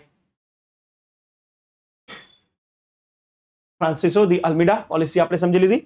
બ્લુ વોટર કાર્ટેજ સિસ્ટમ, ઠીક. મુખ્ય એરિયા કેન્નોર, કોચીન અને કિલ્વા, જો પૂરું દક્ષિણ ભારત. અલ્ફોન્સો દી અલ્બુકર્ક, ઠીક. અને તમે જુઓ વાસ્તવિક સંસ્થાપક તરીકે ઓળખવામાં આવે છે, જે ઓલરેડી ભણાઈ દીધું છે એ તમને ભણાઈ રહ્યો છું. પોર્ટુગલ લાલ સમુદ્ર નજીક, માલાબાર તટ, મલક્કા તટ, પેલા બધી બ્લોકેટ પોઈન્ટ એને કવર કર્યા છે. ઓકે. અને બીજાપુરના સુલતાન પાસે શું જીત્યું એને? ગોવા. બીજાપુર ગોલકોંડાનો જ ભાગ હતો આમનો, નહીં સોરી, બીજાપુર ગોલકોંડા ભાગ હતા. બહમાની સલ્તનતના 5 ભાગ પડ્યા હતા. બીજાપુર, ગોલકોંડા, બેરાર, બીદર, હે ને, એમાંથી એક હતું. પછી નીનોદા કુન્હો 1529માં ગવર્નર બને છે. અને આને પહેલી વાર સૌથી મોટો કામ શું કર્યું? જે પેલા વડું મથક કોચીનમાં હતું નીચે, એને કોચીન થી લઈ આવ્યા ગોવા, કેમ કે હવે ગોવા એમનું છે. આ પ્રિલિમ્સમાં વારંવાર પૂછાયો ફેક્ટ છે બેટા કે કોચીન થી ગોવા શિફ્ટ કોને કર્યું છે? નિનોદી કોન્હો. ઠીક. સેકન્ડ, બહાદુર શાહ સાથે આનું યુદ્ધ થયું હતું અને આને જ બહાદુર શાહને મારી નાખ્યું હતું. બહાદુર શાહ એક ખતરનાક વ્યક્તિ હતા, નામ બહાદુર, કામ બિલકુલ બહાદુર નહીં. એ વ્યક્તિ દરિયાથી ડરતા, એને પાણીથી ફીવર હતો, આપણે પેલું હાઇડ્રોફોબિક કહીએ ને, એ હાઇડ્રોફોબિક હતો, એ પાણી જવા જ ના માંગે અને એટલે સ્પેશિયલી એને દરિયામાં મીટિંગ કરવા બોલાવી. પોર્તુગાલી સ્માર્ટ હતા, એ બી જમીન પર આવી શકતા હતા. એને શું કીધું, સાહેબ ત્યાં તો તમારા લોકો હશે, તમે માર નાખો તો, તમે પાવરફુલ છો, અમે તો ગરીબ, શિપ પર આવી જાય ને મળીએ. જયારે જમ્પ કરવા જતો તો એક શિપ થી બીજા શિપમાં થોડીક શિપ ખસાઈ દીધી, બિચારો શહીદ થઈ ગયો બહાદુર શાહ. એની મારના કોણ હતું? નિનોદી કોન્હો. ઠીક. અને હુમાયુ, તમને યાદ હોય 1536 માં હુમાયુનું શાસન છે ભાઈ, નવો નવાબ બન્યો છે બિચારો. એ એન્ટર કરે છે ગુજરાત તરફ. કેમ? બાબર સાહેબે જીતું લીધું હતું ઇન્ડિયામાં, પણ નોર્થ ઇન્ડિયા પાસે કોઈ દરિયાકાંઠો નથી, વ્યાપાર ક્યાંથી કરશો? અને હુમાયુ જોયું કે ઓહો ગુજરાતમાં જબરો વ્યાપાર થયેલા, બહુ પૈસા કમાય, હાલો ગુજરાત પર કબજો કરીએ. તો હુમાયુ નીકળ્યા ગુજરાત તરફ અટેક કરવા. ઠીક. બહાદુર શાહ ડરી ગયો, કેમ કે ઓલરેડી ઉપર ચૌસાની પેલા દુનિયાભરના યુદ્ધ જોઈ લીધા છે, જેમ કે ચૌઠાના યુદ્ધ અને ઘણા યુદ્ધ ઉપર જોઈ લીધા છે, એમાં આ લોકો કઈ રીતે હરાવતા. તો બહાદુર શાહ ભાગીને ગયો પોર્ચુગીઝ પાસે, ભાઈ સાહેબ મદદ કરો, હથિયાર આપો. પોર્ચુગીઝ વાય નોટ, રિટર્ન શું મળશે? કે બસીન રાખી લેજો, દમનદીવ રાખી લેજો, કે ડન, ડીલ થઈ ગઈ. દમનદીવ મળી ગયો, બસીન મળી ગયો, બદલામાં સેના મોકલી. ઇન્ટરેસ્ટિંગ વાત છે, હુમાયુ હજી ગુજરાત પહોંચે બેઠો એટલામાં તો શેરશાહ સૂરીએ હુમાયુના દિલ્હી ઉપર અટેક કરી દીધો. હુમાયુ ભાઈ યુટર્ન મારીને દિલ્હી ગયા પોતાની લાજ બચાવવા. અહીંયા બહાદુર શાહ બચી ગયા. પોર્તુગાલીઓ વાવ, મફતમાં દમનદીવ, નો યુદ્ધ એટ ઓલ. અને એ જ કોમ્પ્રોમાઇઝ કરવા બહાદુર શાહ ગયા હતા. બહાદુર શાહ કીધું મારો દમનદીવ પાછો આપો, યુદ્ધ તો થયું નહીં. એ કે શેનું? ટ્રીટી હોય, એકવાર આપેલી વસ્તુ પાછી મળશે નહીં. અને એ જ કોમ્પ્રોમાઇઝ કરવા ગયા હતા જ્યારે બિચારાને મારી નાખ્યો હતો કુન્હાએ. ઠીક હે, કોને માર્યો? કુન્હાએ, નિનોદી કોન્હો. ધાર્મિક નીતિ મેં તમને ઓલરેડી બતાવી દીધી છે. મેઇનલી આ લોકો એન્ટી મુસ્લિમ હતા, એન્ટી હિન્દુ નહીં. કેમ કે એક કારણ, હિન્દુના પીટરના લોકો માનતા, તો માનતા કે તો પીટર વાળા જ છે. કેમ? એનું તમને કારણ કહું, કેમ કે ઇન્ડિયામાં હિન્દુ અને મુસ્લિમ યુદ્ધ કરી રહ્યા હતા અને પોર્તુગાલીઓને એવું લાગતું કે આ હિન્દુ એકચ્યુઅલી આપણા ક્રિશ્ચન છે, જે આપણા માટે ઈસ્ટમાં યુદ્ધ કરી રહ્યા છે. યાદ કરો પોલિસી, ઈસ્ટમાં યુદ્ધ કરી રહ્યા છે અને આપણે વેસ્ટથી કરશું. ઇનિશિયલી આ લોકો હિન્દુ તરફ એટલા એ નહોતો, પણ મુસ્લિમને ખતરનાક કન્વર્ટ કરતા હતા. અને તટ પર જેટલા વ્યાપારી હતા બધા મુસ્લિમ હતા, કરો બધાને કન્વર્ટ. એટલે ઇનિશિયલી એમનું એન્ટી મુસ્લિમ સ્ટેન્ડ હતું, પણ પછી ઇન્ડિયન્સને બી કર્યું છે, બહુ ખુશ ના થાવ, હિન્દુને કન્વર્ટ કર્યું છે. અને આ કન્વર્જન જ એમને ભારતથી ભગાડવા પાછળનું મુખ્ય કારણ બન્યું કે ભાઈ તમે લોકલ પોપ્યુલેશનથી પંગો ના લે. અને આને સૌથી બેસ્ટ ટીચિંગ આને આપી અંગ્રેજોને. અંગ્રેજો ભારત અંગ્રેજ કહે જય શ્રીરામ, બોલો જય માતાજી, બોલું છે જય માતાજી, અલ્લાહ અકબર, અલ્લાહ અકબર, ખાલી વ્યાપાર કરવા દેજો, ટ્રેડ અમે તમારા રિલિજનમાં પડશું જ નહીં. ઈસ્ટ ઇન્ડિયા કંપનીએ સાહેબ શાસનના 70 વર્ષ ઇંગ્લેન્ડથી એક કોઈ ધર્મ પ્રચારક નહીં આવવા દીધું, એકને બી નહીં, જીરો. એક કોઈ નથી જોતું. પોર્ટુગીઝ અમે જોઈ લીધું. પોર્તુગાલની ઇન્ટરેસ્ટિંગ તમને કહાની કહું. પોર્તુગાલના રાજા હતા, મ્યુલિન તમને નામ આપીને, એ ભાઈ સાહેબ હતા. ત્યાં એક અલગ મહાભારત ચાલતી હતી પોર્તુગાલમાં. એના કેથોલિક ચર્ચ એ રાજા ઉપર કંટ્રોલ કરવા માંગતો હતો અને રાજા પોતે મહાન બનવા માંગતો હતો. તો એ ક્રિશ્ચિયાનિટીના દૂત તરીકે પોતાને ગણતો. ઇન્ડિયામાં જ્યારે ક્રિશ્ચિયાનિટીનો પ્રસાર થયો તો કેથોલિક ચર્ચે કીધું કે અમારી બ્રાન્ચ ખોલવા દો. રાજા કે સોરી. અને એને એક નવી પ્રથા શરૂ કરી જેને બિશપ કહેવાય, આજે ભી ઇન્ડિયામાં છે બિશપ. હોય છે ને ક્રિશ્ચિયન બિશપ્સ. બિશપ્સ કોણ છે? જે પોર્તુગાલી રાજા અહીંયા ઇન્ડિયામાં સ્થાપિત કર્યું હતું. ક્રિશ્ચિયાનિટીની બ્રાન્ચ એકચ્યુઅલી ચર્ચની નહોતી, રાજાની ક્રિશ્ચિયાનિટી હતી. એટલે કેથોલિક ચર્ચ અથવા તો કેથોલિક ક્રિશ્ચિયન તમને ઇન્ડિયામાં ઓછા મળશે, ઇન્ડિયામાં વધારે પ્રોટેસ્ટન્ટ ક્રિશ્ચિયન મળશે. બહુ ડીપ થઈ ગયું ને, સોરી, માફ કરજો. મોડું જોઈને જ ખબર પડી બસ ને હવે કેટલું આપણે ઓલરેડી બધું ભણી ગયા છે. ઠીક, પતનના કારણો જેમ આપણે વાત કરી એના વ્યાપારિક, એના પતન પાછળ સૌથી મોટું કારણ ગુજરાત જ છે. પાછું જેમ અંગ્રેજો ઇન્ડિયામાં આવ્યા એ પોર્તુગાલીઓને હરાઈને આવ્યા હતા. ઓલરેડી ગુજરાતી વ્યાપારીઓ બોલાવ્યું હતું અંગ્રેજોને, કેમ કે ગુજરાતી વ્યાપાર પોર્તુગાલીઓ ખાઈ ગયા હતા. તો અંગ્રેજો ઓટોમેટિક આવ્યા નહોતા, વ્યાપારીઓ લઈ આવ્યા હતા અને પૂરું સમર્થન આપ્યું અંગ્રેજી વ્યાપારીઓને કે આવો અને અમને હરાવો. ત્યારે પહેલા અંગ્રેજી આવે છે જેનું નામ હતું વિલિયમ હોકિન્સ. એ આવ્યો, મુગલ દરબારમાં જાય છે, સાહેબ ફેક્ટરી બનાવવાની પરમિશન આપો. મુગલે કીધું સોરી, અમે પોર્તુગાલીઓથી ડરીએ છીએ. ફેક્ટ હતું. જો તમે વિલિયમ હોકિન્સને પરમિશન આપશો તો પોર્તુગાલીઓ તમારા હજની યાત્રા બંધ કરાવી દેશે, બધી શિપ ડૂબાડી દેશે. ના આપી પરમિશન જહાંગીરે.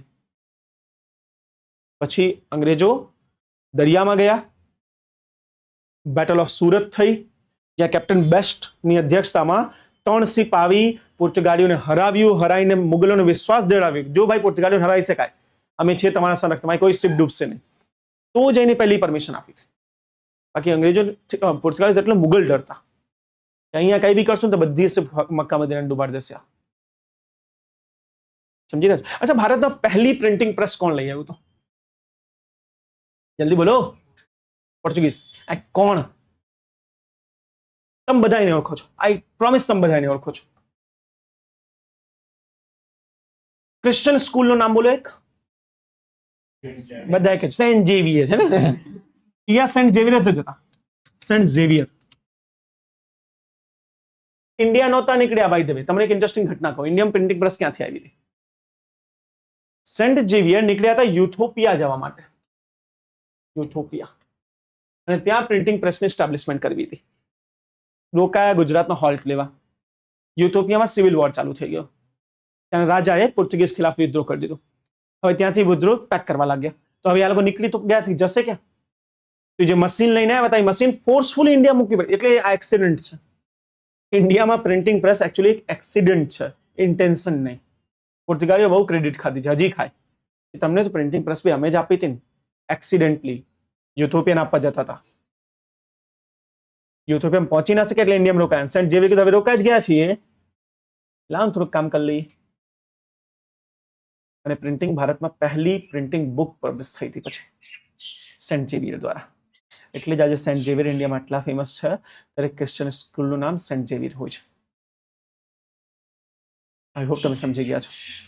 કન્ટેમ્પરરી દુનિયામાં છે યાર, એવું નથી બધું જતું રહ્યું એટલે તો ભણીએ છીએ. જતું રહ્યું તો ભણતા શું કામ? Right wrong? ઓકે. તો એકચ્યુઅલી વ્યાપાર નીતિઓના લીધે ભાગી ગયા, ધાર્મિક નીતિઓને લીધે ભાગી પડ્યો. અને ઇજિપ્ત, પર્શિયા અને જે અન્ય દેશો હતા જે પેલા નબળા પડી ગયા હતા, જેને હરાઈના હતા, એ બધા પાછા રાઈઝ કરી ગયા. જ્યારે ઇજિપ્તમાં નવું સામ્રાજ્ય આવ્યું, શક્તિશાળી સામ્રાજ્ય, એને લાલ સાગર પર પાછો કબજો કરી લીધો. ચોક પોઈન્ટ, જે પોર્તુગાલીની સૌથી મોટી પાવર હતી. પર્શિયન પાવર, જેને આજે તમે ઈરાન કહો છો, રોજ તો ન્યૂઝમાં છે Iran America talks, Iran America war, ઢીકણું. ત્યાં પર્શિયાનું સામ્રાજ્ય ઉભું થયું. શક્તિશાળી પાવર હતી. એને સ્ટેટ ઓફ ઓર્મુઝ, ગલ્ફ પર કબજો કરી લીધો. મલક્કાની જગ્યા ચાઇનીઝ પાવરફુલ થઈ ગયા. તો જે મેઇન પોઈન્ટ હતા ને અંગ્રેજો ડચના, જ્યાં જ્યાં કંટ્રોલ કરીને બેઠા, ત્યાંથી બધે લાતમાઈન કર્યું. બીજું મેઇન પોઈન્ટ હતું ગુજરાત. ત્યાં અંગ્રેજો આવી ગયા, સુરતમાં કંપની બનાવીને બેસી ગયા હતા. સુરત ભરૂચમાં તો કંપની બનાવી હતી. એટલે પોર્તુગાલીઓ જ્યાં જ્યાં સ્ટ્રોંગ હતા ત્યાં જ બધા નબળા પડી ગયા. અને પ્લસ સચ્ચે પોર્તુગાલ ઇન્ડિયાથી કાઢવામાં સૌથી મોટો હાથ મરાઠાઓનો હતો. એકવાર હરાવી દીધું હતું એટલે એમને ખબર પડી હવે મરાઠાને જ્યારે પૈસાની જરૂર પડે, લેટ્સ ગો ટુ પોર્તુગાલ. આવતા ગોવાન લૂંટીને જતા રહેતા. ઇન્ડિયામાં સૌથી મોટા લૂંટેરા કોઈ હોય તો મરાઠાઓ છે સાહેબ, એમના જેવું કોઈ નહીં. કોઈ સામ્રાજ્ય મૂક્યું નથી એને, બધાને લૂંટતા. એટલે જ્યારે અહમદ શાહ અબ્દાલી સામે લડવા ગયા ને, તો ભારતનું એક રાજ્ય એમના સમર્થન બનાવ્યું, એક નહીં. ઇન્ટરેસ્ટિંગલી બધા સામેનું સમર્થન કરતા હતા, કેમ કે મરાઠાએ બધાને ખતરનાક લૂંટ્યું છે. એમને ગોરિલા વોરફેરમાં એક્સપર્ટ છે, છુપીને વોરમાં છુપાઈને બધા રાજ્યમાં અટેક કરી દેતા. પોર્તુગાલ એમને જ હરાયો છે. ઓલરાઈટ, સી પાયરેટ્સ જેની આપણે વાત કરી, હે ને, અને વિજયનગર સામ્રાજ્ય પછી ગોવાનું મહત્વ ધીરે ધીરે ઘટી ગયું હતું. જેમનું મેઇન સેન્ટર તો ગોવા, ત્યારે અંગ્રેજો આવી ગયા, અંગ્રેજોએ બોમ્બેને ડેવલપ કરી લીધું, તો ગોવાનું જે પહેલા ઇમ્પોર્ટન્સ હતું હવે એટલું નથી રહ્યું. ગોવા મેઇન સેન્ટર હતો નો ડાઉટ, પણ વિજયનગર સામ્રાજ્ય માટે, કેમ કે વિજયનગરના ઘોડાઓ ત્યાંથી આવતા. તમને કદાચ ખબર જ નથી, પોર્તુગાલીઓ ભારતમાં ખાલી મસાલા નહોતા વેચતા, એ મેઇનલી ઘોડાઓ વેચતા હતા.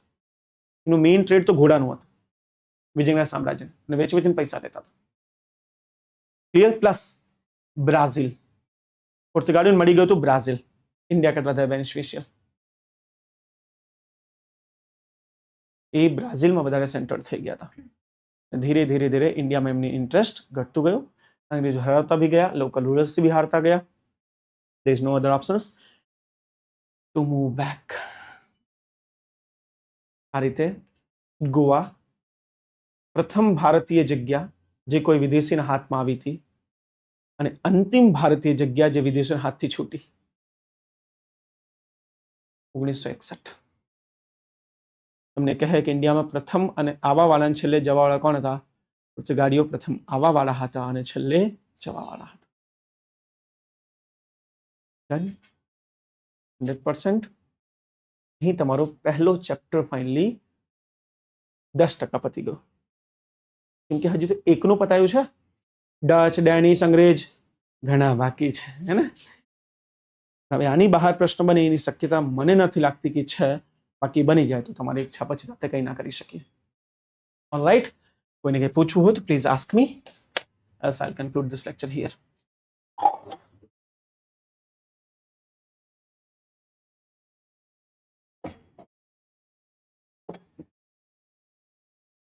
ઓનલાઈન પણ જે બી છે, ઓહો મારામાં આટલા બધા લાઈવ, સાચે અભી ઓનલાઈન આપણી ઇજ્જત વધે છે. क्या बात कर रहे? हाय हाय, પેલો સોંગ યાદ આવ્યું, મેરા દેશ હે ને? હા ભાઈ, ઓનલાઈન મારા જે શોખ થઈ જાય કે આટલું બધું ભણવું આ લોકો. તમે તાર મજબૂરીમાં બેસવું પડે. અંદર થતો સાહેબ થોડુંક શોર્ટમાં પતાવી દઉં પ્લીઝ, આજે થોડુંક શોર્ટમાં ટોપિક. હવે સાહેબ નારાજ પૂછો. બેટા દુનિયાની છે, અમેરિકન શું કામ? બધી દુનિયાની નજર હંમેશા મિડલ ઇસ્ટ ઉપર હોય છે, અને એવું નથી મિડલ ઇસ્ટ ઉપર છે. અમેરિકાએ કોને મૂક્યો છે? જાપાનને મૂક્યો, કોરિયા, વિયેતનામ, ઇન્ડિયા. જ્યાં ક્રાઇસિસ હોય ત્યાં જ થર્ડ પાર્ટી એન્ટર કરશે. મિડલ ઇસ્ટમાં ક્રાઇસિસ છે એટલે થર્ડ પાર્ટી એન્ટર કરે છે, હે ને? હવે ઇન્ડિયા પાકિસ્તાન વચ્ચે યુદ્ધ થાય તો ઇન્ડિયા પાકિસ્તાન કે આપણે બાયલેટરલ છે, સિમલા એગ્રીમેન્ટ યાદ કરો, તો અમેરિકા આવી ના શકે. ઇન્ડિયા ચાઇના અમેરિકન નહીં આવવા દેશે. મિડલ ઇસ્ટ એક જ જગ્યા છે ને જ્યાં એમની એન્ટ્રી થઈ શકે. ચાલો પૂછ્યો તે હજી વસ્તુ કહી દઉં. પોર્તુગાલીઓ ભારત માટે એટલે બી પ્રખ્યાત છે કેમ કે પોર્તુગાલીઓ એકચ્યુઅલી ઇન્ડિયામાં બેસીને જાપાનનો વ્યાપાર સંભાળ્યો છે. જાપાનમાં જેટલા વ્યાપારીઓ હતા, ચાઇનામાં જેટલા વ્યાપારીઓ હતા, એ એકચ્યુઅલી કોઈ ત્યાંનો નથી, બધા ઇન્ડિયન ગોવાથી જ હતા. એટલે જાપાન અને ઇન્ડિયાની જે સારા રિલેશન છે થેન્ક્સ ટુ પોર્તુગાલ. ત્યારથી જાપાનનું પૂરેપૂરું ટ્રેડ પોર્તુગાલીઓ હેન્ડલ કર્યું છે. જાપાન અને ચાઇનાથી માલ સામાન ખરીદીને યુરોપ નહીં લઈ જતા, ઇન્ડિયા લાવતા હતા. પછી ઇન્ડિયાથી યુરોપ જતું જરૂર હોય તો, બાકી ઇન્ડિયામાં વાપરી લેતા. ઇન્ડિયા જાપાનના સંબંધો પોર્તુગાલીઓએ સ્થાપિત કર્યા છે. એ પોર્તુગાલીઓ આજે બી ગોવા અને જાપાનના સંબંધો એઝ ઇટ ઇઝ છે જે પહેલા હતા, થેન્ક્સ ટુ પોર્તુગાલીઓ. Alright, thank you very much. બીજો કોઈ ક્વેશ્ચન? ડન?